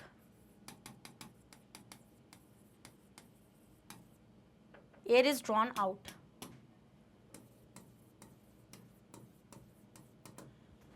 Oxygen मतलब जो भी एयर है CO2 वगैरह वो बाहर निकल जाती है। डन। इसी को हम लोग इंस्पिरेशन को इनहलेशन भी बोलते हैं। इंस्पिरेशन को हम लोग क्या बोलते हैं, इनहलेशन भी बोलते हैं। तो घबराइएगा मत अगर आप ये वाला नाम भी देख लेते हैं तो। और एक्सपिरेशन को हम लोग एक्सहलेशन भी बोलते हैं। डन। फिर देखो जो मैकेनिज्म है ना ब्रीदिंग की, वो बेसिकली डिपेंड कर रही है प्रेशर एंड वॉल्यूम पे। क्या? प्रेशर एंड वॉल्यूम पर वो डिपेंड कर रही है। मान लीजिए आपको एयर अंदर लेनी है, तो एयर अंदर लेने के लिए आपको लंग्स के अंदर का प्रेशर कम करना पड़ेगा। तो आप लंग्स के अंदर का प्रेशर कैसे कम कर सकते हैं? वॉल्यूम को बढ़ाकर। ये चीज़ मैंने बहुत डिटेल में एक्सप्लेन करी है, ये वन शॉट है, तो इसमें मैं आपको एक क्विक आइडिया दूंगी इस चीज़ का कि हम लोग इंस्पिरेशन में क्या करते हैं स्टूडेंट्स, हम लोग इंस्पिरेशन के अंदर वॉल्यूम को बढ़ा देते हैं और प्रेशर को कम कर देते हैं। क्या कर देते हैं? प्रेशर को कम कर देते हैं, जिसकी वजह से बाहर से एटमॉस्फेरिक एयर अंदर आ जाती है। और ये कैसे होता है? वॉल्यूम कैसे बढ़ती है लंग्स की? हम ये देखते हैं, हम लोग थोरासिक चैम्बर की वॉल्यूम बढ़ाते हैं, जिसकी वजह से हम लोग यहाँ पे डायफ्राम मसल को, जो आपका डायफ्राम होता है और जो आपका एक्सटर्नल इंटरकोस्टल मसल होता है, एक्सटर्नल इंटरकोस्टल मसल जो होती है स्टूडेंट, हम इसको कॉन्ट्रैक्ट करा देते हैं। क्या करा देते हैं? इसको कॉन्ट्रैक्ट करा देते हैं। और इसको कॉन्ट्रैक्ट कराने पर हम देखते हैं कि थोरासिक चैम्बर जो होगा वो क्या हो जाएगा स्टूडेंट? वो एक्सपेंड हो जाता है। इसकी वजह से थोरासिक चैम्बर याद है नहीं याद है, जहाँ पे लंग्स रखे हुए थे, थोरासिक चैम्बर एक्सपेंड कर जाएगा और जिसकी वजह से वॉल्यूम बढ़ जाएगी। वॉल्यूम बढ़ जाएगी किसकी? लंग्स की। तो ये होता है आपका इंस्पिरेशन के अंदर। और एक्सपिरेशन में क्या होता है? एक्सपिरेशन में आपको देखो लंग से एयर निकालनी है, तो आपको क्या करना पड़ेगा? आपको वॉल्यूम कम करनी पड़ेगी, जब भी तो प्रेशर ज़्यादा होगा। तो हम यहाँ पे देखते हैं कि यहाँ पे वॉल्यूम हम लोग कम करेंगे, प्रेशर बढ़ाएंगे। तो कुछ नहीं करना, जितना काम तुमने यहाँ कराना उसको उल्टा करो सारा।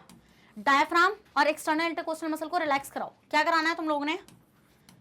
Diaphragm and external intercostal muscle relax करा दो। इसको क्या करा दो स्टूडेंट्स? रिलैक्स कराओ। मतलब वहां पर तो आपने कॉन्ट्रैक्ट कराया था, यहाँ पर आप रिलैक्स कराओ। और जैसे आप रिलैक्स कराओगे तो आप क्या चीज नोटिस करोगे कि जो थोरासिक चेम्बर है, थोरासिक चेम्बर जो एक्सपेंड कर गया था वो रिलैक्स हो जाएगा एंड अल्टीमेटली आपका जो वॉल्यूम है वो कम हो जाएगा, और जिसकी वजह से आपका एक्सपिरेशन आप इजीली परफॉर्म कर सकते हैं। इस तरीके से आप क्या करेंगे? ऑक्सीजन को अंदर, मतलब एयर को अंदर लेंगे और एयर को बाहर निकालेंगे। अब एक्सचेंज कैसे होता है, गैसेस एक्सचेंज कैसे होता है वो और देखो जरा, इसका screenshot low. This is the main conclusion जितना भी आपने पढ़ा हुआ है। देखिए अब हम देखते हैं स्टूडेंट्स के जो आपकी एल्वेलाई होती है, जो आपकी एल्वेलाई होती है स्टूडेंट्स, ये आपकी एल्वेलाई होगी। अब हम देखते हैं यहाँ पर आपकी ब्लड वेसल आती है, ऐसे आपकी ब्लड वेसल आएगी यहाँ पे, ये है आपकी blood vessel.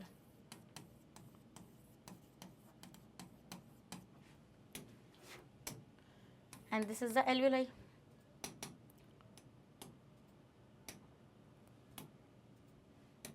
This is the alveoli.